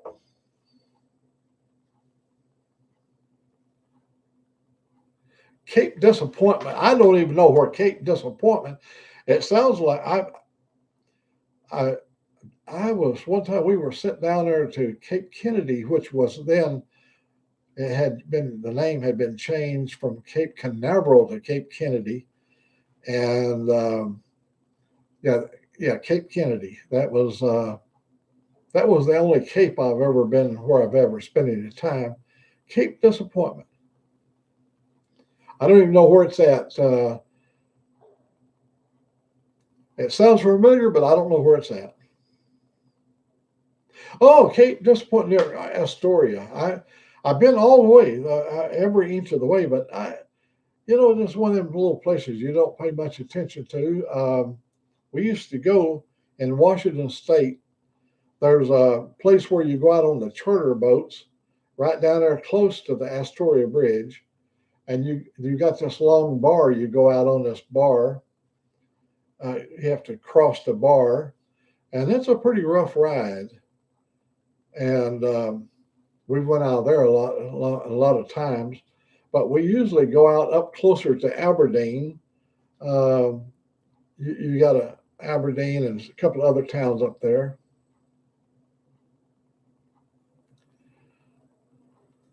I used to go across the Astoria Bridge a lot because right on the other side of Astoria, right down below Astoria, you got Seaside, and then you got Cannon Beach and a couple other beaches down through there. I've camped down there with the family. Hey, there's a good brother from the Philippines right there. This guy right here provides you with more. If you want a little excitement in your life, check out Rod Chris right here. Check him out here. He's got some exciting rides. I mean, they go through places, and there'll be hundreds and hundreds of motorcycles, and it's. You got to be brave. And they got them little tuk-tuks, or I don't remember what to call them. They got some little sidecars, and people ride in them, and they're everywhere. And them guys are brave.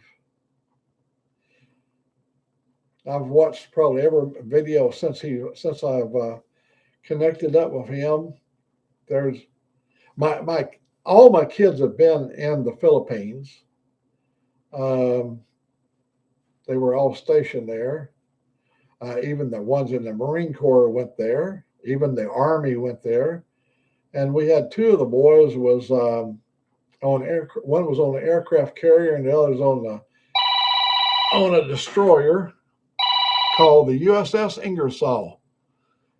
And they pulled a lot of good duty there in the Philippines, and they just loved it.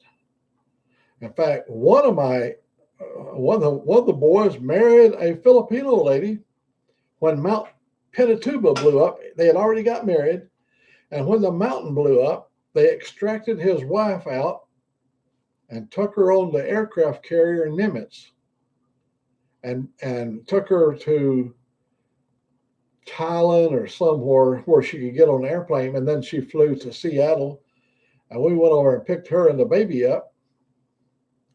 And when she got there, she's the most gracious lady. It was the first time we ever met her in person. First thing she did, she fixed us lumpia, finger food. Hell, I can take salsa and dip them. I believe it's called lumpia. Well, I dip that stuff in them. Oh hell! And we'd go over to her house. They bought a home in Silverdale, Washington. And when I went and joined him on the Nimitz. They would fly me out there, and I would get on the Nimitz, and me and him would cruise around and come back around to America and come back. Well, we'd go when we came in. We hopped in my rig and went up to my family was already. They'd met me at the ship, and then we went over to their house, and she'd cooked this big homecoming meal. One thing the Filipino people know how to do is cook, buddy. I can tell you that.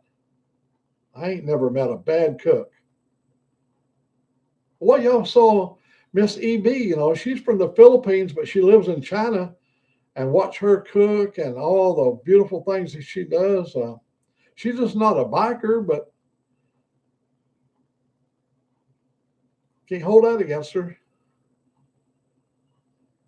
Oh, it's already morning in the Philippines. Well, it's about 12 minutes till 5 here, 5 o'clock p.m. Central Standard Time in the U.S. for me.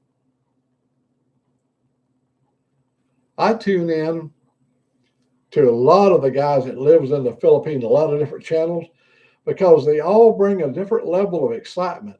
I go and ride some of the roads over in Indonesia with other people that have joined my page here from Indonesia. They got some wild ass roads. It can be exciting.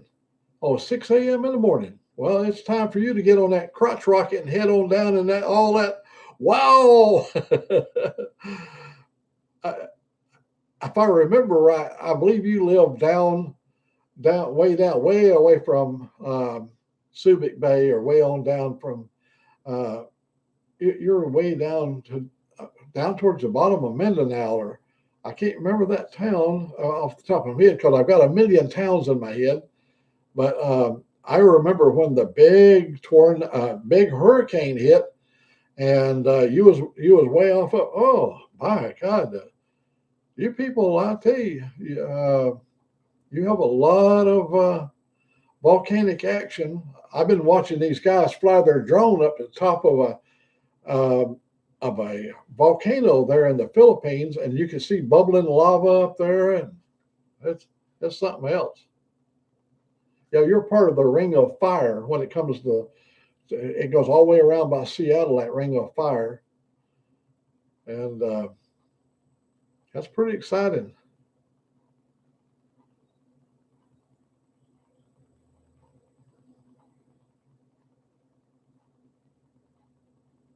This guy right here. He's the real deal. A lot of people, this is part of their life. Riding a bike. Mine is. I go out there when I want to go out and entertain myself. These guys, they live on them. They get on them and they go. They every day. Oh, buddy, are you off work now? Yeah, it's going on 6 o'clock there. So you've already made it home and have your motorbomb?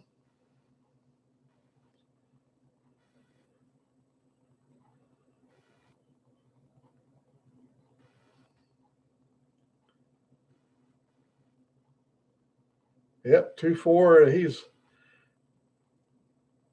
I bet he's got a cold beer in his hand. I wish I had one. I ought to call her and get her. I don't have nowhere to go. If y'all just hang on just for a second, I'll tell you what I'm going to do. I don't have nowhere to go, and y'all must not have anywhere to go either. So let me call her right here. Here we go. Yo. Can I get you to bring me a frosty cold glass and a bottle of Yingling? Okay, I can do that. Oh, thanks, sweetie. Uh, Gentlemen, would y'all want to place an order while I got her on the phone? Yeah, they're all just tired. just send everything to my PayPal. We'll be good. No. We're not collecting on PayPal. Hey, I didn't. Who said anything about you? I said me. Saying you. All right, quit talking and go walking. See, I hung up before she could reply. We're going to have us a cold. You're going to see my beer is going to be as cold as 2/4 beer.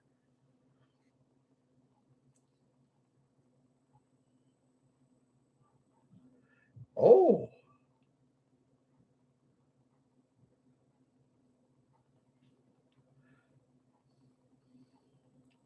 Well, this morning we talked about my little buddy, a Mini Mac. We got him all mounted up. You saw them. I made a little musical of Mini Mac's existence. I may get another one. We may go back and I might put one on my rack. I see everybody got their little teddy bears. I can mount him on the rack back there, and he have his little legs hanging down like this. And as he's riding, his legs will be moving and kicking and stuff. And I may strap him in back there on the back. Oh, bring it over here. Get over here, woman. Hand me that glass. There we go.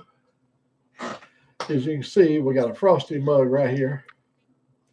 And as you can see, Old Mack's got years of experience in doing this. Let me get it wound up here now. I never spill a drop. And I do. No, I don't. Well, you haven't mastered how to fill the glass to the rim. Where it's foamy and not. As you can see, ladies and gentlemen, that is a beautiful tall glass of beer. Let's see how my lips are going to react to this coldness.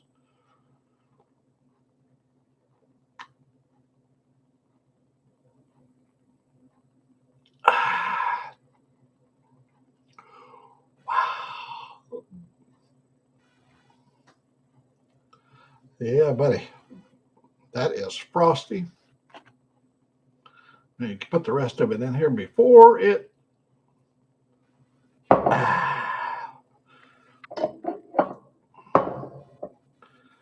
Yingling, America's oldest lager.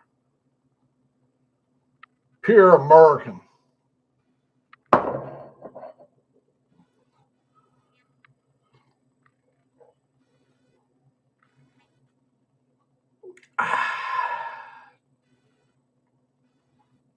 Woot, woot.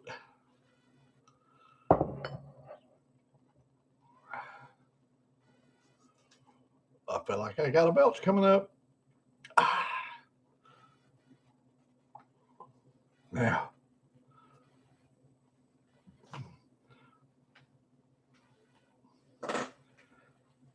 Well, tell me, Moto, did you have, was your day okay today? Did you have a lot of walk-ins, or do you have some clients lined up?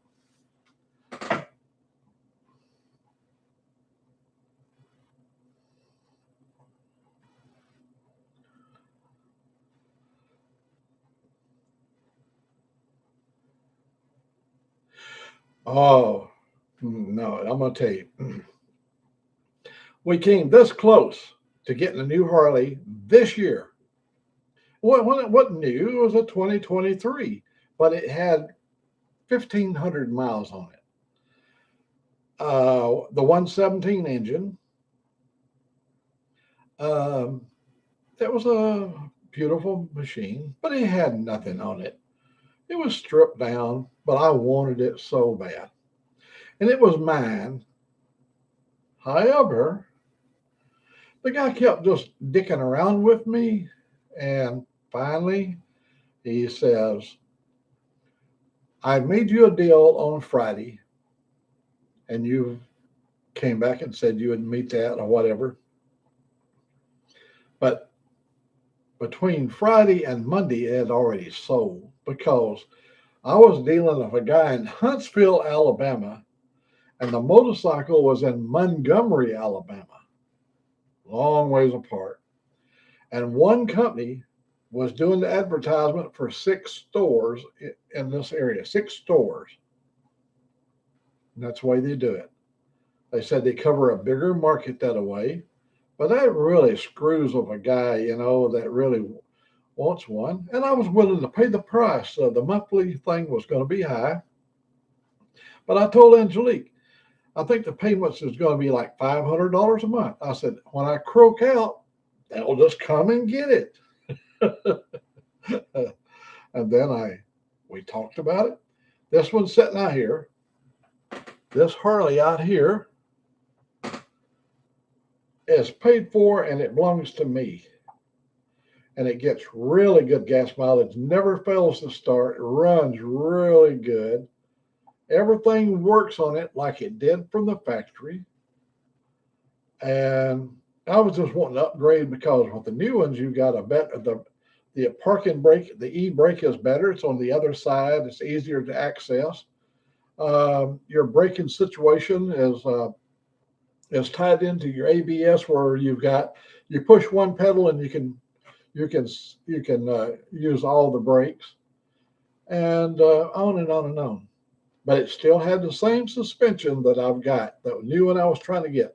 In 2026, they got an all new revolutionary, greatest new kind of suspension system on the new Harley tracks.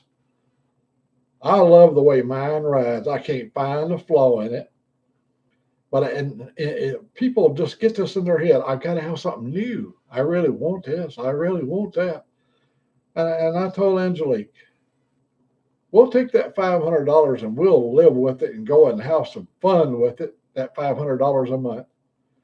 And that will do me until darkness sets in. Yeah, I was just that close. I mean, madness had taken over. It don't even make sense. Why would you get rid of a good running Harley that don't even have hardly any miles on it? I've got 35,500 plus miles. In fact, in the last 3 weeks, I put 689 miles on it. Since I when I went and did the oil change, you guys all seen my video when I went and had the oil change. I've already put almost 700 miles on it just going to the store. Just remember, I live a long ways from everything. If I want an ice cream, I've got to drive a long ways. I live in the woods.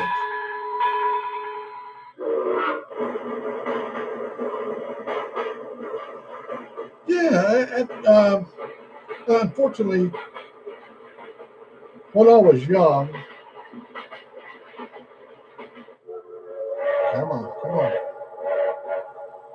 When I was young, I always had old Harleys. I never had a new Harley. And there's a period of time the old Harley was better than the new Harley. You take when you got up around when AMF or whoever the bowling alley company got into Harley, they started making some pretty cheap crap. They made some innovative changes to Harley. They brought out more vibrant colors and they did upgrade in that department. But your old Harley was a hell of a lot better than that stuff that they had then. Some of your old Harleys were. And the Evo engine series, all the way up through there they were so good. You didn't have a lot of oil leaks and so I think not having a new one when I was young, it kind of drove me to get into a mental position of wanting a new one before my time was up. It don't even make no damn sense. Who knows when my time is going to be up? Hell, I might be hanging around here talking about you folks, like, well, I really loved it when they was here. You know, they were really good people, but I hated to see them go and everything. But you know, you never know. I've had a lot of good friends that's already left us, and they thought there was a whole lot better human being than I was. They lived better, but life wasn't kind to them. I was gonna let me see if I get over here. Hey, there we go. Let me get a side view up here. Yeah, not up there. Um, you'd have to ask yourself, why in the hell would you get rid of your bike? Yeah, here we go. This one right here.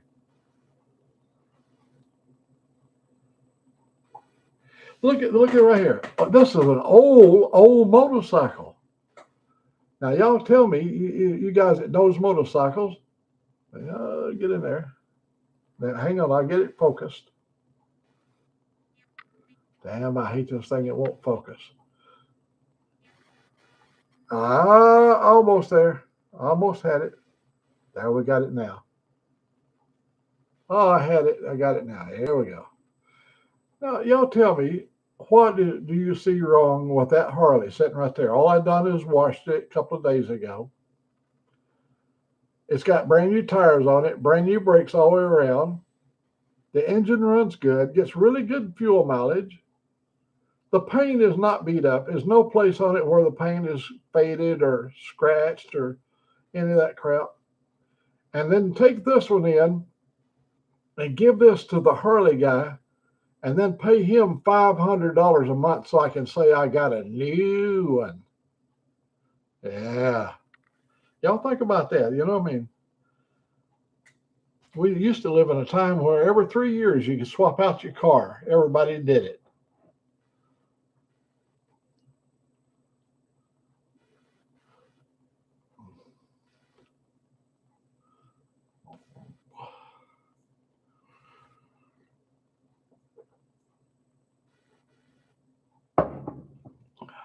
We've talked about this one time before, Sterling. I can go up on my frame without any altercation. I can go up to the 114 engine. After when they got, well, the 114 is a Milwaukee engine, and it will fit in the 103. Everything will interchangeable. But then you start after 2015, you got to change all the electronics. They changed a whole bunch of electronics in it. Where they started incorporating your front brake, the rear brake, and having the computer control all of that, and the ABS incorporated. And in fact, I think around 2015 to 17, they had a series of problems with brakes locking up, or with the ABS failing, and all kinds of little issues like that. And I have thought about upgrading. The upgrade to a 117 or bigger, as long as you stayed non-water cool heads, as long as you stayed conventionally cool, um, you can upgrade, but there's modifications you got to do to the frame. The engine's taller, and but this one right here, the way it's running, it runs fast. It ain't a slouch, and it goes through the gears good. I mean, y'all see me, I leave over at the corner over there. Time I leave the corner, I can hit 70 down to the bridge. The speed limit is 35 through there, so I can double the speed just time I get to the bridge, and that it don't take long to get it up to there. It's a 103 that has a good attitude. It has pizzazz. It's not wheezing yet. I intend when my time comes that motor's going to be all wrung out. I don't spare it, no mercy. I rev the thing. I've hit the rev limiter many a time. They put it there for a purpose. I don't have no objections to carrying it all the way up to the red line. It does. It gets up there real easy. It don't seem like it runs out of steam or nothing. What I'd like to do, Sterling, I'd like to change the audio system complete with the new upgraded speakers, with the new info system where you got GPS built in. I like that. That's the reason I was so stuck on that 2023 model. But in reality, I can go to some sound system. There, you can go to any of these nice sound shops and get a whole new sound system put in for probably less than $3,000, and you wouldn't have no payment on it. That's one thing I have really seriously thought about, because I like my music. Oh, hell yes. When I'm running down the road trying to loosen my load, man, I like that thing to be thumping. And it does. That's a little sound system I got on there. It's got the CDs and all that stuff on it, but it's still got the little 4-inch speakers. You know, they're not very. I think there's 6 in the back, but the ones up the front's only like 4-inch. But they're got tweeters in them. They're just, you know, I like thumping bass, and you ain't gonna get it with them little tinny speakers. You know, the little. If I drove down to Florida and there's some sound systems down there, I've already looked on the internet. They'll do it while you wait. You know, you just got to pull that fairing off to take the speakers out there. You have to take that off. And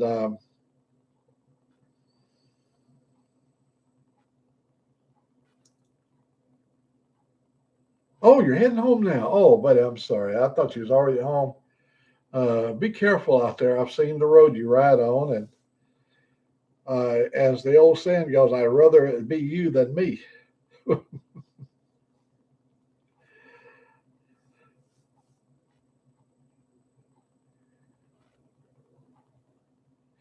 I'll have to maybe you might send me a email or something, describe it and where you got it and all that kind of stuff. 224, and I will. That's one of my goals is get a good sound system, get a better sound system.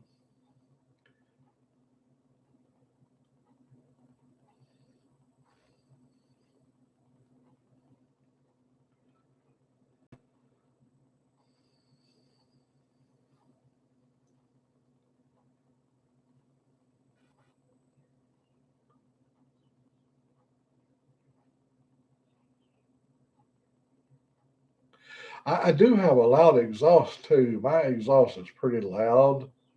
When I go through a tunnel, with the helmet on and everything, I have no trouble hearing my engine. In fact, I will tell you, when they come in, my bike was sitting out there when I was at the Harley shop, and we were sitting there talking with a crew of people, and they fired my engine up, and I knew it was mine. Then I heard him drive all the way down, and then I heard him when he pulled around to the back to put it up on the rack. He's got a Harley rack back there for the trike, and man, I mean it sounded good. I like a good sounding bike. That's the reason I carry it way up in them high RPMs. And it really comes alive. It and you can hear both pipes. I don't have no baffles. I have baffles, but I don't have any catalytic converter. Mine's true dual exhaust.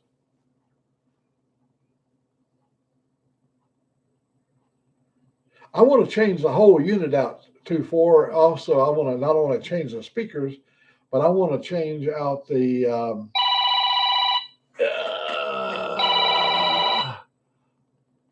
That's how you handle that right there. Yeah, I want to change out get a newer G. They've got a model that's it's interchangeable, um, but you can't get the big screen. But they do have a kit that you can change. It's like a little money to get it the way I want it, but I'd like to have everything. One of the later fans. So I can put the info center, the info entertainment center in there that you can have your GPS right in front of you and a backup camera. Because if a Harley with reverse and you got your helmet on and you got a little bit of vision right here, and so you really can't turn your head around, but you got your mirrors right there, but you can't tell when somebody's walking behind you or whatever. And yeah, I like that camera. They got a camera that mounts back there, and so it shows on your screen when you're backing up that you got a clear vision. There's nobody walking behind you. There's not a baby stroller behind you.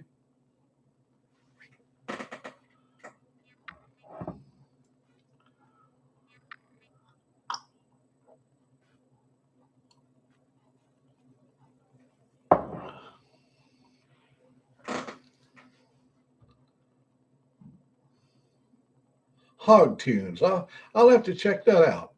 FXLS.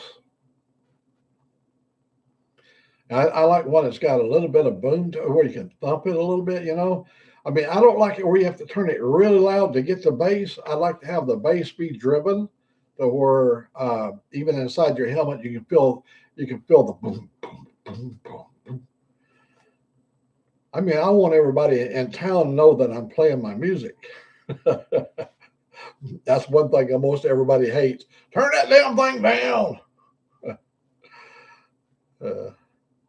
When we was young, yeah, that bass. Yeah, no, that bass.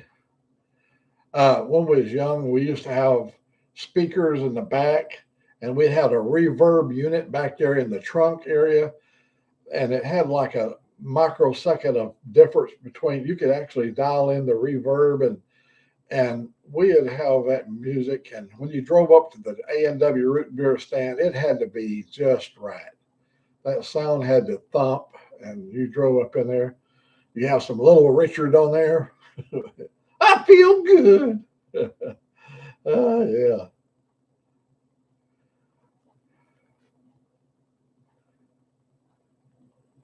Hog tunes on Amazon. Well, I just don't have anybody locally that I can have them to wire it up. You have to take it over to the Harley shop, and they don't have time for you during the summertime. I wish there's a shop in Birmingham that does audio. If I bought the unit, I'd like to maybe get a hold of them and see if I could arrange a day that I could bring it in, because I'd have to sit there and wait for them to stick it on, do what they got to do, tune that thing on. That's going to be my next project. Yeah, and all the ones I've been reading about, they're all plug and play. It said it fits all the way back to 2009. And it has a big amp built onto the. You probably have it too. You probably got a CB radio in yours.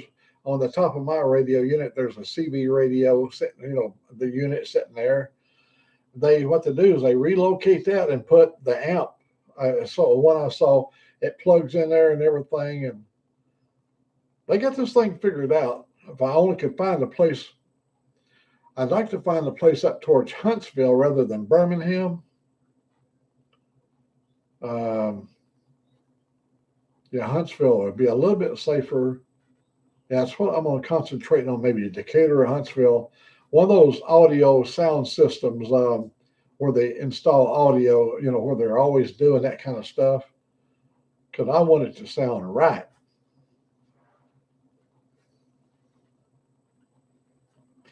I ran one time with the Heart of Dixie biking group. They're out of Hoover, Alabama. There was 4 of them and 1 of me, and there were baggers. And I'm riding, and I didn't need my radio on. They had theirs on because I could hear everything. And they was all playing different tunes, 4 different tunes going, And I'm riding with them, and we were riding we rode over 80 miles over there to Barry, over there where we was going. And it was a thumping good ride. And when we got over there and pulled in, we had to pull up and park to pay to get into this place. I was the only white guy. There was a total of 5 of us rode that 80-mile distance. I was the only white boy in the bunch because I was riding with the Heart of Dixie biking group, motorcycle group. And they have a bagger group that just, I mean, they got money. Let me tell you, they put some serious money in their baggers. I was a brother, man. When I got over there, I was a brother. Because, see, when you're riding, we're all brothers.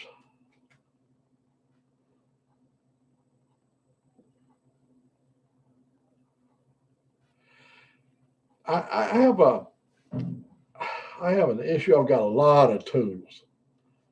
And the problem being is I got feet that's not working really good for me. And if I stand on that foot, the one that's been broken there, it just really, really is painful in the evening. So I don't do a whole lot of standing. I can walk, and it doesn't bother me there. But having to stand, I could. I'd rather pay somebody to have them to do it because I blow a few fuses, then I'd have to drive 30 miles to go get some fuses. You know, I live out in the woods where we don't have anybody out here that has any knowledge of motorcycles or electronics. I'm the only one there. Me and one other person has fiber optics, and the rest of them, they just use their cell phone through their carrier. They don't do any YouTube or nothing like that. They don't do any internet on their phone, just little stuff.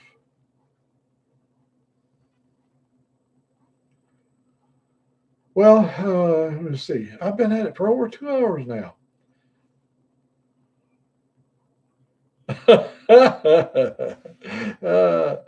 Oh, buddy, I'm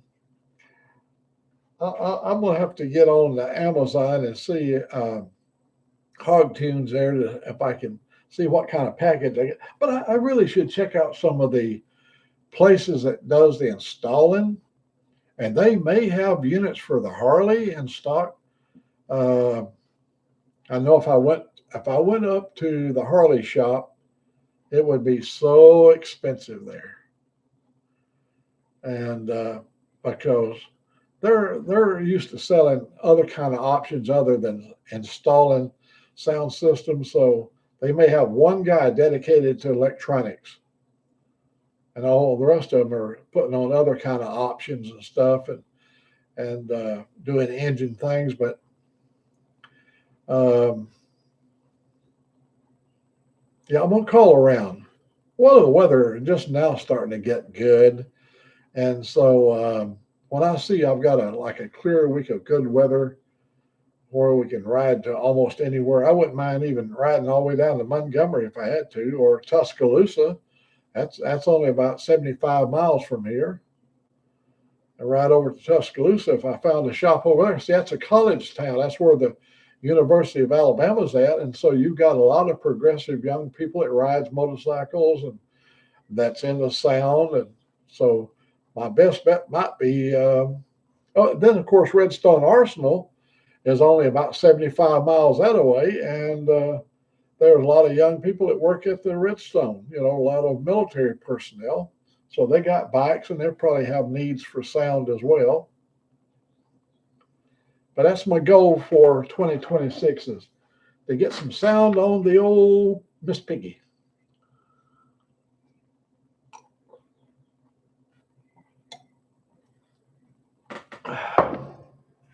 Well, if you run 700 miles a day, that'd be only 2 days.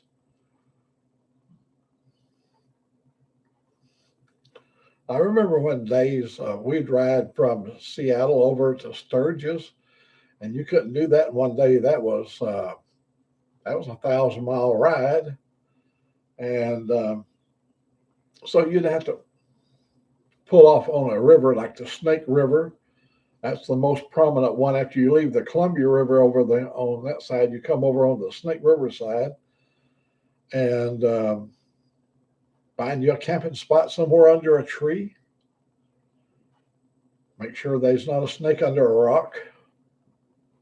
Hey, let me tell you about a movie. If you guys are movie watchers, we watched it last night and it scared the shit out of me. I was sitting here and nothing scares me a lot. I mean, they are things that scare me, but most things are explainable. But in that movie, it ain't no supernatural bullshit, nothing like that. None of that phony horror stuff. The name of the movie is called Apex. What is her name? Charisse Theron. I can't remember her name. She's a beautiful woman, American, but she's in Australia, and all the rest of the people are Australian people. And she is an outdoor enthusiast. And she had a wonderful boyfriend that her boyfriend went and done everything together, skydive together, whitewater rapids. They did freehand climbing of cliffs, and they was on a almost impassable. And he had already done it before, and he was trying to instruct her how to. He let her take the lead, but he was coaching her from below, which handhold she should get. And she was following real good. She's really good at what she does, but there was an incident, and her boyfriend lost his life. That's just a little portion I'll tell you, but that's where the story starts. If you get a chance, see the movie. It's on you. It's on Netflix. It's called Apex, like Apex Predator. Oh, I'm gonna tell you, you're gonna meet some evil in this movie. Oh, there was some evil there. I just laid there last night, laying in the bed, thinking about what the hell would I have done. Ah, Apex.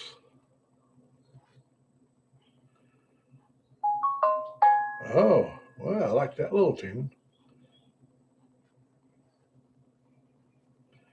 When she said we're going to watch this movie called Apex, I thought, Apex? And then my first thought was Apex Predator.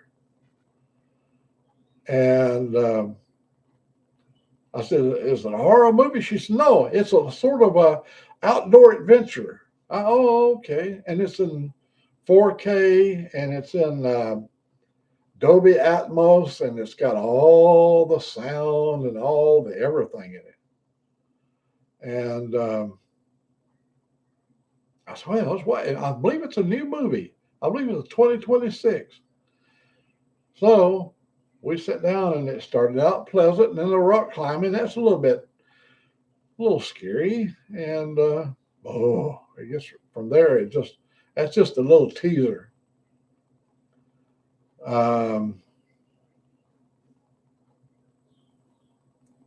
And there's people that live that kind of life. The ones that seeking that just at the edge of life thrill.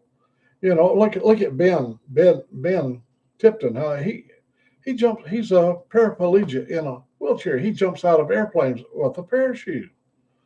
And I ain't got the guts to do it, and I got two legs. I just don't have that kind of guts. I have no desire to do that. I have a fear of falling. I think when you get past the age of 80, you really get a fear of falling.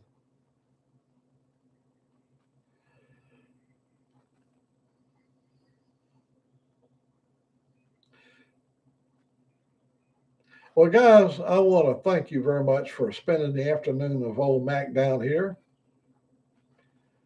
And I'm going to finish drinking. My beer is still ice cold.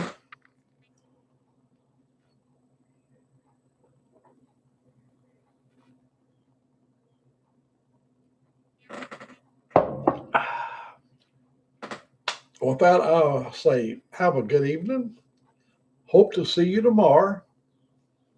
That's one thing we're always hoping for. And wish each and every one of you a good evening. Me and my dog, he laying right over there. Yesterday, I couldn't get him out from under my feet. It was stormy, and he knows I'm his protector, and he laid right next to me. And last night, when we went to bed, it had calmed down, and he went over and got on his bed on the other side of my bed, And before the storms got, it started lightning real heavy. He came over on this side of the bed and got over here because that's the side I get off on, and he knows that. Because if he needed me, he'll let me know. He'll bark. See, I come over here and open this door, and I can let him in the hallway. And in the hallway, you cannot see outside. There's no windows in the hallway because there's rooms on both sides of the hallway, and he feels secure in there. And so I usually take one of his pillows and lay it in the hallway, and he'll go in there and get on it.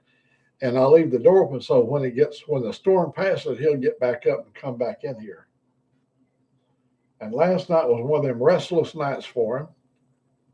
I know when the storms are coming. I know when the big one comes. I think he can feel the ground shaking or something because he'll come over and get right under my feet. Good night, guys. This was just a test to see how we're going to make this audio work. I'm using the audio that's in the camera.